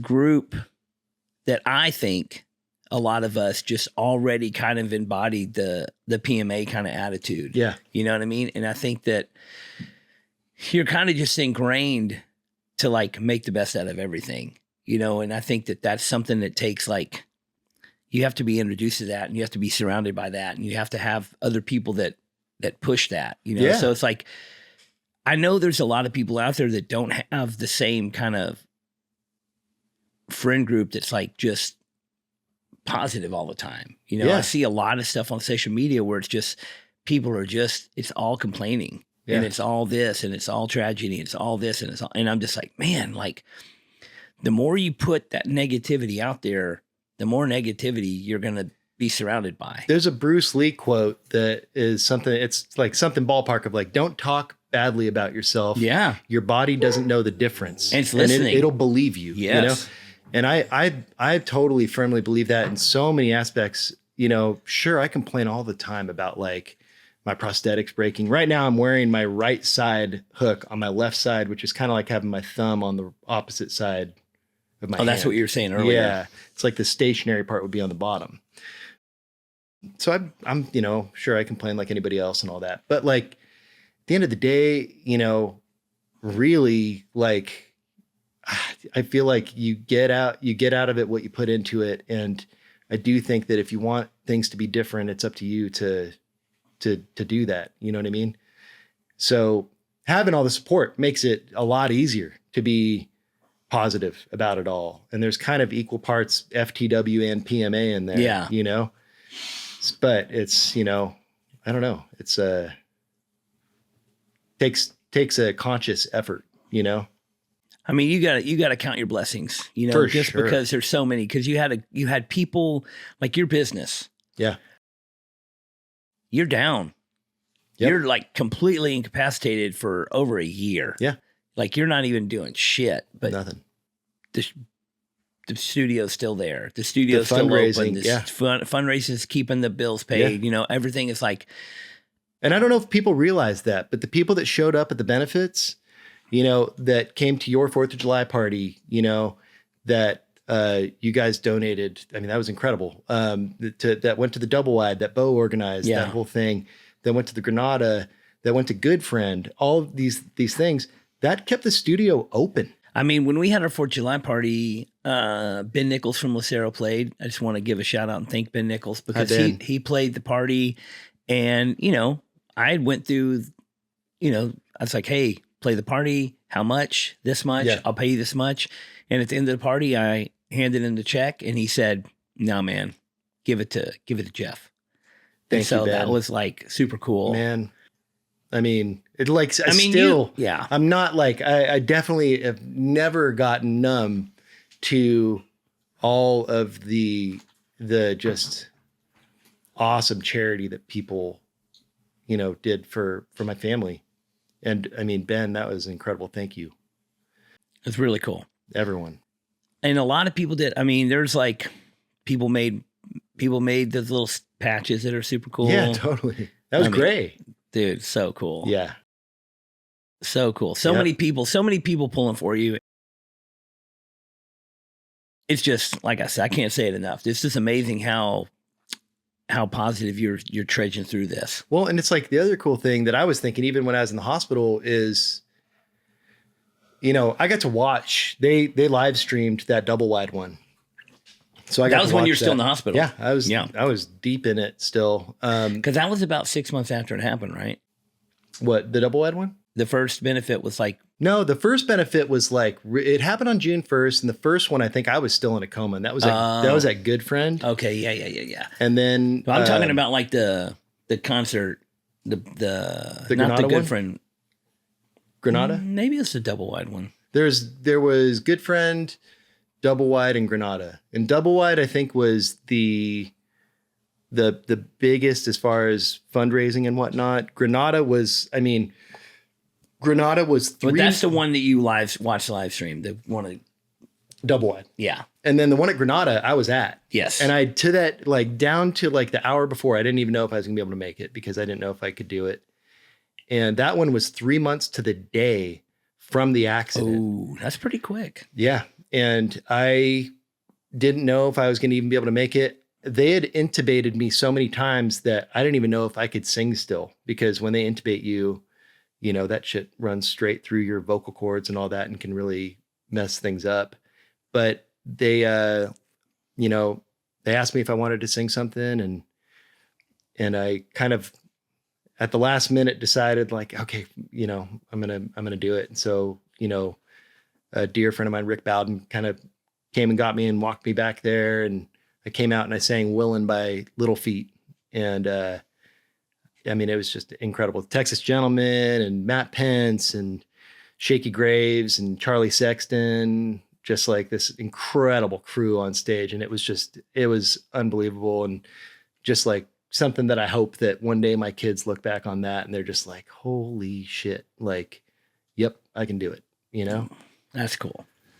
That's cool. So the studio is just rocking now. Yeah, with we're regular, doing pretty good, man. yeah. Doing pretty good. We've had some like major, pop stars come through in the last year. We had Olivia Rodrigo and Dua Lipa, and it's just the guys there. Bo is just constantly He's a bigger hustler. and better. Yeah, man. Yeah, he's got the hustle in him for sure. Like in a legitimate way. He is so talented as a songwriter and a musician. So I mean, it's just like all of it. So at the current Incredible. state of the studio right now, where do you think it falls as far as like the ability to put out quality product, like as compared to other studios around? We literally have. There's no better. There's just different at this point. Yeah. We just got a Neve console I bought off my dear friend and mentor, Dave Cobb.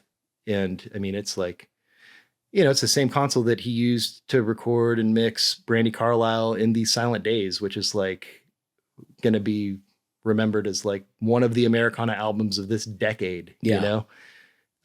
We're capable of turning out as good of an album as someone can make. Yes. As Electric Lady, as, any studio out there. It just comes down to what, to the song and to the performers. Yeah. And we have that too. We've got insane musicians, just like never saw talent like I see in Dallas when I lived in OA. Why do you think that is? Church? No kidding. I think that these dudes all grow up.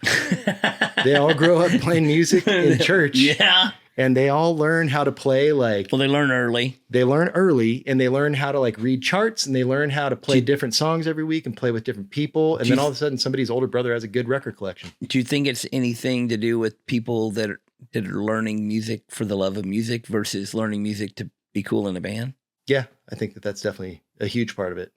I know a lot, not to shit talk, a lot of bands in California or anything like that at all. I'm just saying, like, I know some people who like wanted to be in a band, and so they started learning to play an instrument. And then I know people that just learned to play instruments really young, and then it was just the obvious thing to be in a band. That's just what you do at that like point. Just evolve into being a band. And I kind of think the same way, like, I mean, you could look at relative coincidences in other types of industries as well. Oh yeah. Whether absolutely. it's like tattooing or whatever. Dude, you can look at doctors like that, like kids that just kind of like, helping their wounded pups, get a thorn out of their pup's paw or something. Well, there's people that want to go be a doctor to get rich, and there's people that just are very interested in surgery and medicine and things. So. Totally.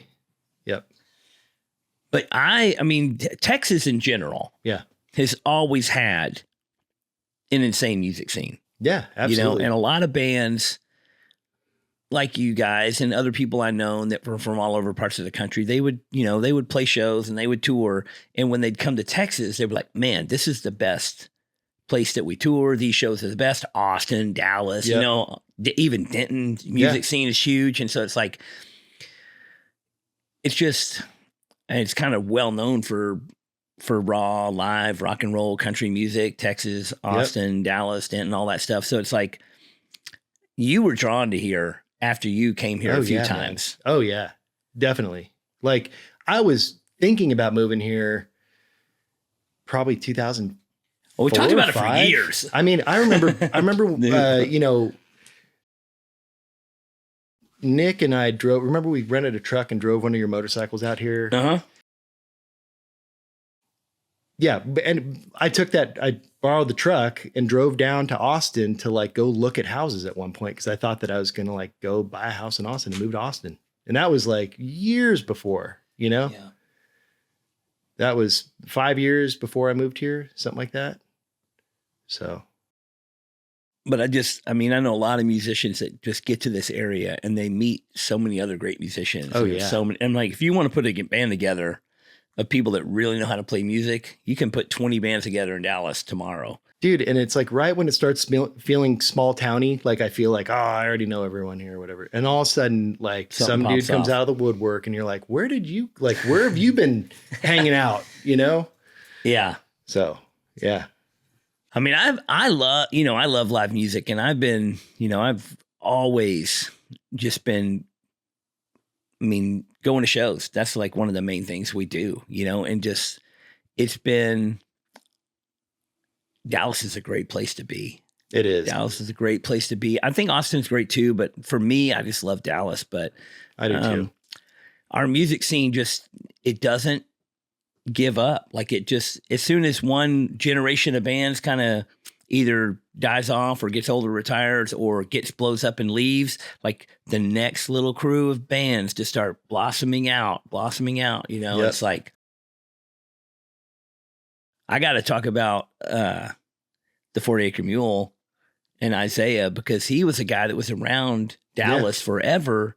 And he was a guy that just went to shows. Yeah. And he was a guy that came to our karaoke and just sang karaoke. Yeah. And he was like, man, I was like, man, this guy's really good. You know, because everybody comes see karaoke, we're just having fun and party. But Isaiah would get up and sing and be like, man, this guy's really good. Yeah. And then next thing you know, he's like, I'm starting a band. Yep. And I'm like, yeah, you should start a band. And that band is, I mean, and it's, well, and we used to talk about guitars at the bar all the time because he's into vintage guitars, I'm into vintage, you know, and it's like, I always kind of wondered about that. Like, well, like I'm like kind of indoctrinated with like, if you play an instrument, then you play with other people, you know, and you have a band and you try to do things, but it's like, not everybody does that. You know, some people just want to play an instrument.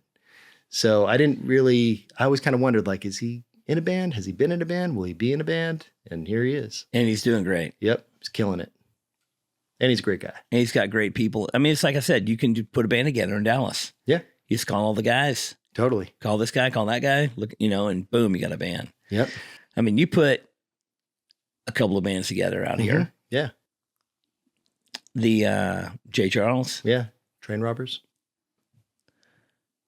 That was, for me, when you put together J. Charles and Train Robbers, I was kind of like, this is the band that Wednesday's been needing to put together for a while. Because it had that, you kind of like went back to like, I don't know, for lack of a better terminology, you went back to like the Tom Petty formula or Tom Petty idea of a band, or just like not be pigeonholed into like one specific stereotype of, you know, not like, try to fit in some like the box. Strays were trying to be this thing that fit in this niche, and you know, and then, you know, trying to, you know, whatever.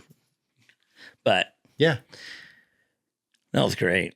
Yeah, it was fun, man. We've kind of tried to pull it together and do something again, and I don't know if, you know, I hope we do.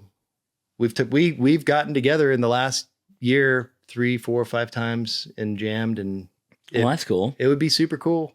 I got my buddy Ryan playing all of my guitar parts. Aside from that, it's the entire OG lineup: Steve Visnu, Omar, Danny. Man, I haven't seen a Visnap in a while. Yep. He's the there. old man. He's there, man. He's older than all of us. Yeah, he is. He is. Oh, man. I love him. Yeah, I do. He's older than all of us. So here's another question I got for you. In the studio, I know you've got, I know you collect a lot of guitars and gear and stuff. Mm-hmm. You got some pretty special. I do. Guitars and gear. I do. Like, tell us a little bit about some of that stuff you got, and if you use it, when you use it, why you use it, who you let use it. I mean, pretty much everything is open for pretty much everyone to use, you know? And we're at a point too where like the people who are working there, whether it be like the artists themselves or the engineers and producers, are all like, you know, we all know what we're doing now. It's not, you know, it's not just kind of like dumb kids figuring it out, about, you know, but so that's, you know, everything's on the table for use, and it's there to be used. As far as like some of the stuff that's really special, there's the stuff that is like just personally special to me, that is probably the stuff that I used to use when I toured and all that. But like, you know, I have, you know, one of Malcolm Young from AC/DC's old amps, and I've got, you know, one of my drum kits is the drum kit from the Friends theme song. Yep. That's pretty funny. Yep. Who recorded that Friends theme song? I don't know who recorded it, but it was the Rembrandts that played it, and they used to own this drum kit that I've got, and so that's what you're hearing when you hear the Friends theme song. That's pretty wild. I've got the speakers that the Golden Girls theme song was recorded on. Wow. Was that recorded like from in LA or something? Or? Yeah. But, and I've got, there's a bunch of stuff like that. That's all really cool. But really at the end of the day, we're just using the best tools. Yeah. Whatever. But man, to fucking hit your guitar through the fucking AC/DC amp, that's got to be pretty fucking cool. It is. It's very cool. It sounds great.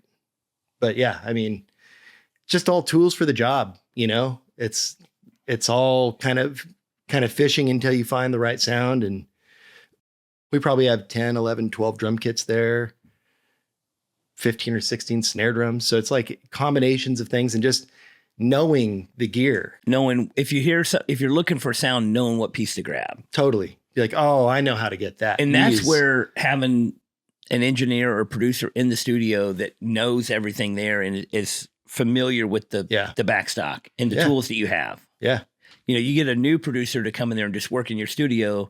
They're not going to have all the they're not going to know all the shortcuts. Yeah. And then there's all, with the old stuff, there's all sorts of like nuance of like why the same make year model of this sounds so significantly different than this one, two of the same thing and they just are different for whatever reason, Well, it's a lot of moving, a lot of different parts put together. Yeah, totally. How many hours somebody put into playing on that thing versus the other one, or how worn in or worn out it is. Totally.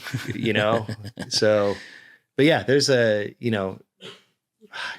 have a ton of stuff there, and I try to like make sure to like reach for the things that I haven't used in a while just to see too, I kind of learned from Dave Cobb, my mentor, to not get stuck. Just a lot of people they've got the one drum kit that they use and they've got the same set of mics on that same drum kit, and I feel like that would be me.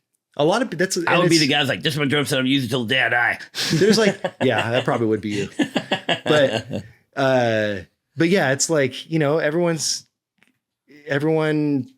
it's fun to watch all the different dudes that work there, like make specific choices. And I've done things to kind of force that a little bit. Like I know if you leave a drum kit set up in the live room there, chances are is that the next dude who shows up is going to use that kit instead of just setting up another one. And that might not be the right kit. Yeah.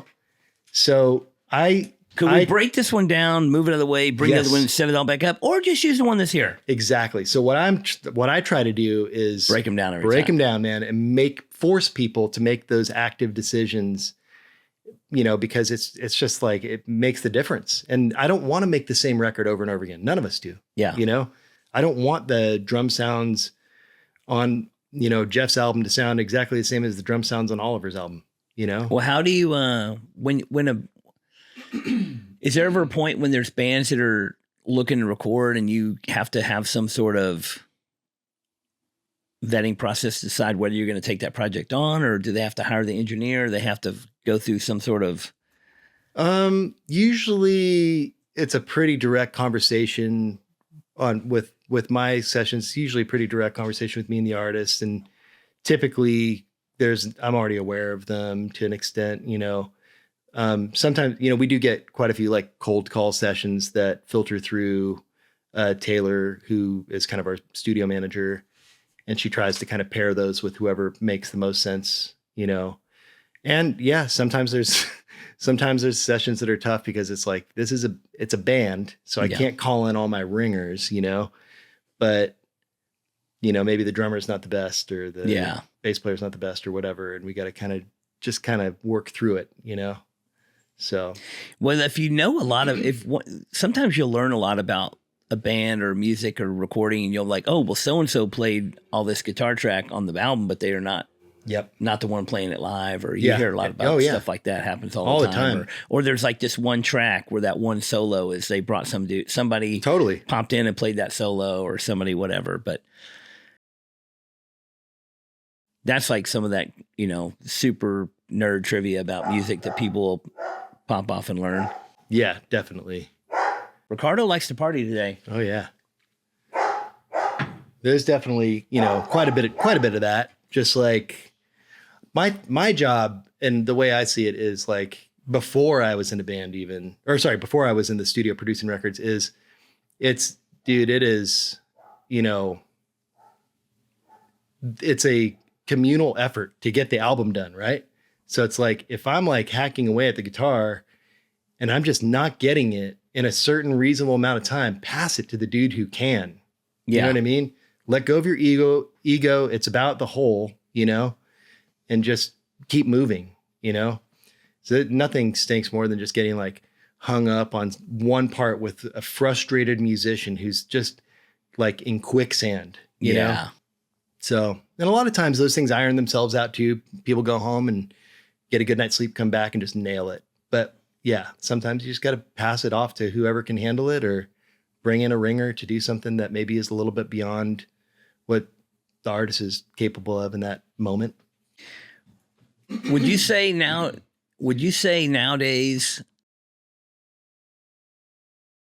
you can get an album recorded quicker than you used to, or is that not something that's changed with time and technology? It's kind of like double-edged sword, because technically you could, if you embraced the same ethos as the analog recording, where you're just like committing, and I like to do that. I like to work with the digital stuff like I'm working with like old analog tape, where we are all recording in the room together and we have everything set up in a way where like we have some recourse if someone screws up, but we're able to keep everything if we want to. So it's like, if you don't get caught up in all of the flexibility that you have with the computer, then yeah, you could be way faster, but you could also be way slower, because all of that stuff that is kind of daunting about tape, like cutting tape to make an edit, that is just like the click of a mouse with Pro Tools. Yeah. Pink. Yeah. So it's like, you could sit there and just, well, the editing part's definitely something. got quicker for sure. Oh yeah, definitely. Editing part. I just know that like a lot of bands, like especially young starting bands, maybe without a big record deal, trying to get a record out, they have like a limited budget. And they're like, we've got 5 days in the studio. Yeah. We have to get it done. We've got to get these songs recorded in these days. And I mean, I know that takes a lot of times. It's the double-edged sword between having you got this producer for 5 days, so you need to get the most out of that producer for 5 days. And you know what I mean? It's like, yeah, sometimes you have to cut. Sometimes you say, that's all we got. Yeah. But how do you, if you're the producer on a project like that, what do you do? I mean, I would assume that you would want the best product. Definitely. I try to manage expectations on like what we're going to get done in that time frame. Yeah. It's like, think about a tattoo. Like somebody's like, I want to get my whole back tatted in full color, but I got 5 hours, you're like, well, it's not going to happen.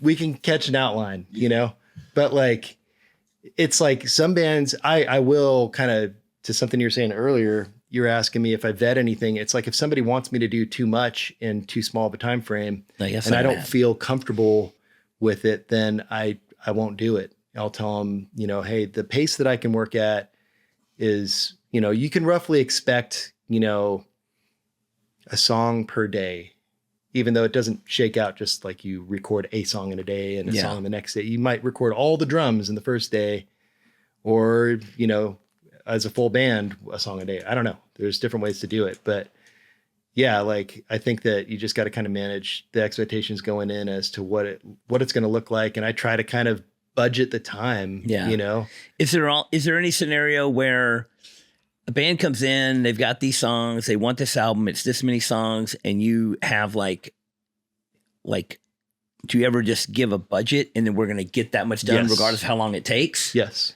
And so, hey, here's your budget. It's X amount of dollars. We might get it done in 8 or 10 days. It might be 12, 14 days, whatever it is. Yeah, definitely. So it's not always just an hourly. Yeah, not always. Yeah. For sure.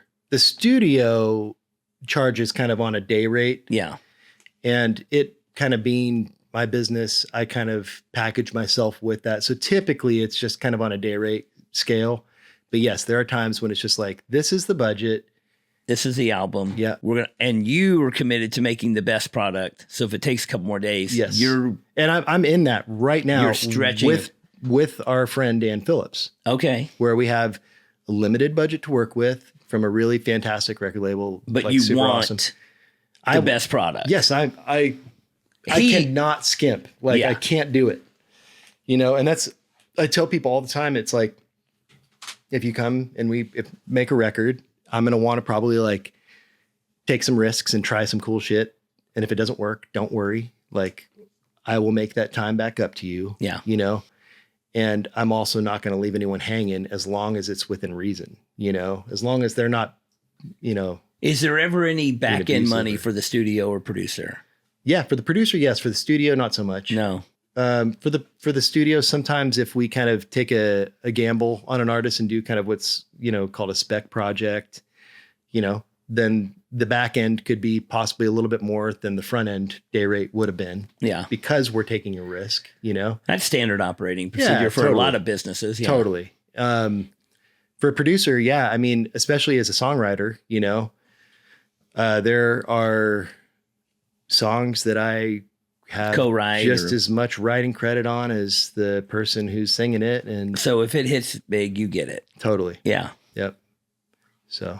And that's, I mean, I feel like that's also another battle in recording music is some bands come in with not willing to accept input on their writing or their parts or their, change this drum to this fill or what, you know, change a rearrangement of the music a little bit. Some artists aren't open to that. And then some artists are like, this guy makes this record. I want him to help us. So we're going to take his input. So that's like, I mean, I don't know why you would hire a producer and then not take their input. Yes.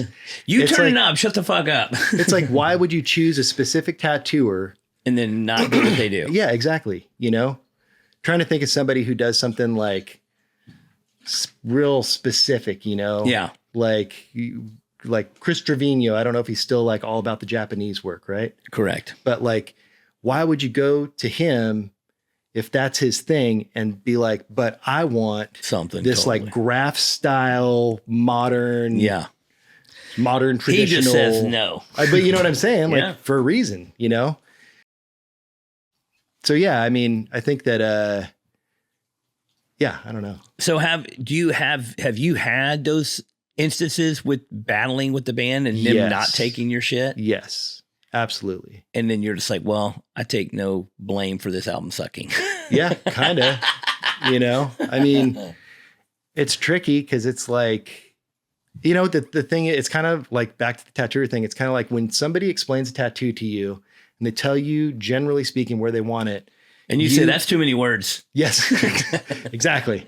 You know, you definitely like, you see it like on that space, you see it correct, right? Like you see it in that vision. You're like, I know what this is supposed to look like, right? Yeah. And that's what you're going for. Composition wise, space wise, all that. That's how I see music is when I hear somebody's song, the first thing I typically hear is drums, like whatever that's going to feel like. And then that kind of informs a lot of the rest and arrangements and this and that. But I hear it like the right way. My right way might not be your right way, but they're hiring me for my right way, you know? And I'm not saying that everything that I laid, you know, any opinion that I lay down is gospel and that we have to do it, but it's like, I'm hearing this way, you know, let's at least try it. But there are artists that are just really stuck in their opinion of their own songs in a way that doesn't allow you to have the space to kind of get in there. You know? I feel like some of the best albums that, you know, the story is that, you know, the band and the producer just worked together really well and they came up with some new things. And it was like that producer is a part of the band for that amount of time. Yes. And, totally. you know, and I had, you know, a lot of conversations with Ben Nichols over the last couple of recordings. They've had the same producer for a couple records, and really like the Among the Ghosts record and a few other records, like they, you know, the producer had a lot of input, and that album is like fucking great from start to finish. You know what I mean? And it's definitely. Like,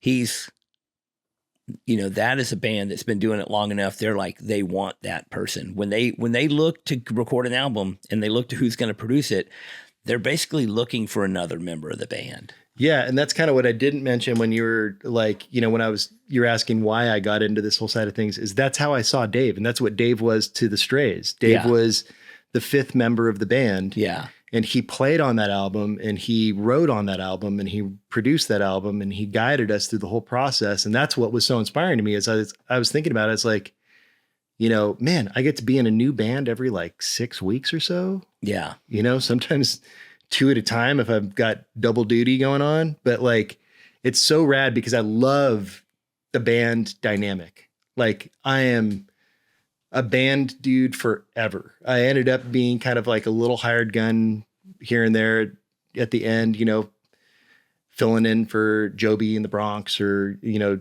Texas Gentleman, kind of backing up Christopherson or whoever.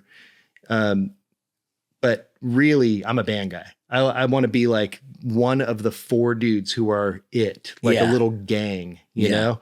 So I respect that dichotomy and I want to like help that band get there. You know what I mean? So it's like, you have to insert yourself like you're part of the band, you know, you got to get that conversation happening quick and like really, you know, get close with them so that you've got the trust, you know, and none of it's fake either. It's all, I'm really lucky, dude. I got to work with tons of just like, I mean, pretty much every local band I can think of, I've heard has been over to Modern Electric. Yeah. There's a lot that have been over there. That's for sure. Who was I talking to recently? I guess maybe Pedigo was doing something over there. Yeah, he home bases out of there too. A couple months ago, I know they were doing something, but I think he was telling me about, I can't remember what it was. He was just playing on somebody else's project or something. Mm-hmm. You know, does that ring a bell? I mean, I've had him jump in and do some like guitar when he was just in the building. Maybe that's what he was telling me. That's another thing I love about that place is that happens. Yeah. You know, that like Paul Cawthon would just like stop by and like jump in on a vocal on like a Jonathan Tyler song. Yeah. You know, like just randomly just show up, or Leon Bridges. Man, how good is Paul Cawthon? He's the real thing. How good. Did you go the other night? I did not. Oh, it was great, man. I did not go. It's just like we listened to the album the other day at the shop, and I'm just like, God. Yeah. It's just, this could have been recorded fucking 30 years ago. Yeah, we've had our hands on every Paul Cawthon album. Yeah. You know? It Modern's just sounds like his so home real. base. It sounds it sounds so real. It definitely doesn't sound like it was recorded last year, that's for sure. No, dude. You know what I mean? He's the real thing. That's and I mean that man. Not in a bad way. I don't mean that it sounds old and rickety. I mean it just sounds it's authentic. It's earnest, you know? Paul's the real thing, and he is such a hard worker, man. And he's like, dude, that dude was at the hospital the morning of my accident. Like, oh, that's right. He's like, you know, he's a better friend to you than I was. Nah, you guys are both amazing friends. But yeah, he's killing it, man. I'm so stoked watching him just like constantly getting there, you know? I mean, it's already like, it's just classic. Absolutely. His brand new music is like classic. Yeah. It's unbelievable. Yep. And there's a few people that stand out like that. Yeah. You know? Definitely. But yeah, I feel like everybody's going to know who he is in fucking 20 years. Yeah. He's a big presence, man. Have you spent any time with him? Nope. Oh man. I've seen him before. Yeah. We all got to go to dinner or something. Yeah. Yeah, dude. I love Paul, man. Love Paul. Well, who else is like a mainstay around there? You know, Leon was there a lot for a while.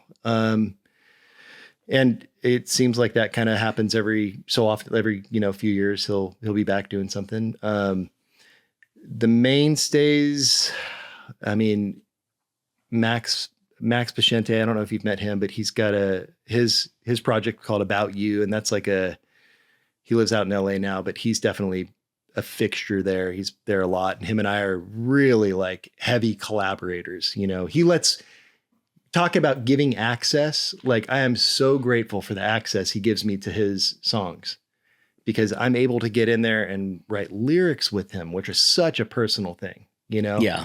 And he's open to it. And I think that's incredible. So is Paul. Like all of the best artists that I work with or have worked with are all very open to it's input from the people around them. Because they're taking everything that's available to them and making something great out of it. Yeah, dude. Why would you not want to grow and try different and all that, you know?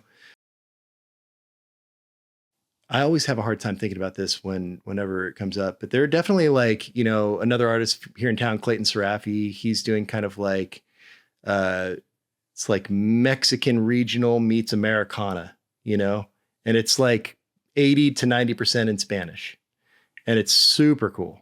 So we're doing that, constantly working on new stuff for that. And, you know, Bo is always bringing some new exciting thing in there. He did a Shane Smith and the Saints album this last year. Yeah, he did that at the studio. And Pedigo, you know, Joshua Ray Walker and all that stuff. And, you know, Jason Burt, I mean, all sorts of stuff. Him and I did a David Ramirez record together there. Yeah, I don't know. It also is kind of like cyclical, where it's like you'll see like certain people there a lot for a period of time, and then it'll kind of cycle and it'll be kind of new people or different people. Well, you got to keep bringing in the new, man. Oh yeah, absolutely. Definitely. You got to keep, well, man, I just so stoked on how well you're doing, man. Thanks, it's dude. Fucking badass. Thanks, dude. You know, just to say it again, like super inspirational, and I'm proud of you. Thanks. And I'm grateful, proud of you. Grateful to you. And I miss you. I miss you too. We got to hang out way more, dude. Yeah, we got to hang out way more. But Oliver and I only live about a mile away from each other. Maybe 2. Maybe 2 miles. I didn't have to get on the highway. No. So I think it's probably 2 miles, but yeah, right down the street. Right. Yeah. And we got to hang out more. Hell yeah. And thank you so much for being here. What do you want to tell me before you get out of here? I don't know, man. Everybody out there, keep your head up. Yeah. And keep trucking, man, for real. Like, dude, one foot in front of the other. Follow the breadcrumbs. Do you have to keep on trucking, Tat? No, because you need that. Let's do it. Because you're the fucking. I'm ready to start getting tatted again. You're the living embodiment of keep on trucking, dude. I'm ready to start getting tatted again, big time. Let's tell everybody a list of projects and albums they need to listen to that y'all recorded. Well, definitely check out Clayton Serafi, Serafy. Wait. Yes, Serafi. About You is another project that you should definitely check out. Trying to think. Those are just kind of the things that I'm currently working on, you know? And if you haven't heard of Paul Cawthon, listen to him. Oh, please listen to Paul for sure. And, you know, always check out. It's like CAUTHEN. Yeah. Yeah. Texas Gentlemen, my brothers. Cool. Always. Yeah. Bingo. I'm sure I'm going to think of something the second that like we like hit stop. I'll be like, ah. So, and if you're interested in recording. Oh, Modern Electric Sound Recorders in Dallas, Texas. That's it. That's the spot. Modern Electric. Yep. And by the way, I don't know if you've ever known this. I probably told you this. You know that's like a nod to tattooing. Yeah. Modern Electric. You know, you'd see like Modern Electric tattooing done in sterile environment. Or you'd see like, you know, featuring world famous tattooer Burt Grimm using modern electric tattooing techniques. Yeah. So I used to work out of Hollywood Sound Recorders, and that's where the Strays recorded with Dave Cobb. So I kind of like took the old school Hollywood with the tattoo, you know, Modern Electric Sound Recorders. I love it. And dude, just to say, I will ride choppers again. Hell yeah. Just to put that out there in a permanent way in the universe. Well, the ability and the technology is there. Oh, dude, I've got it worked out. Yeah. I got it figured out. And I got a trike roller that Chase Stopnick's I mean, I say you start with the trike and then that's the move. Get all the kinks figured out. Mm-hmm. Get all the push button clutch and all that shit that you don't have to.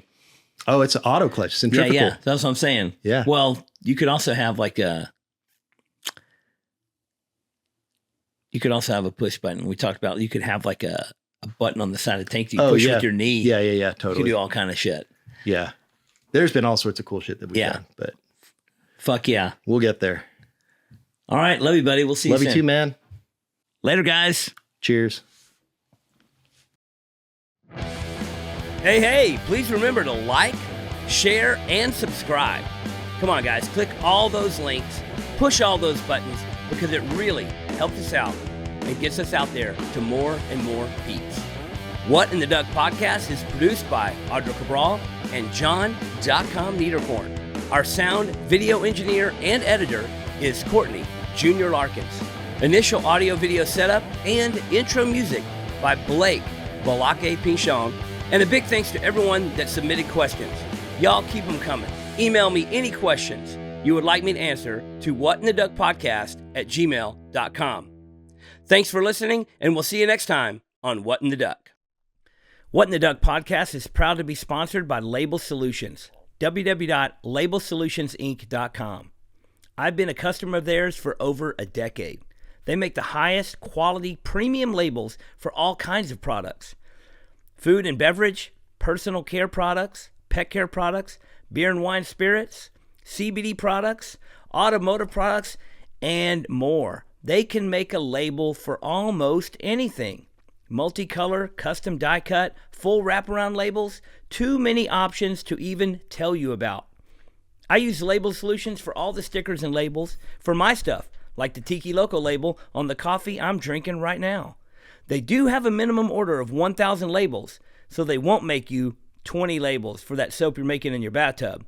But if you've got products to label, you need Label Solutions. Get started today at www.labelsolutionsinc.com.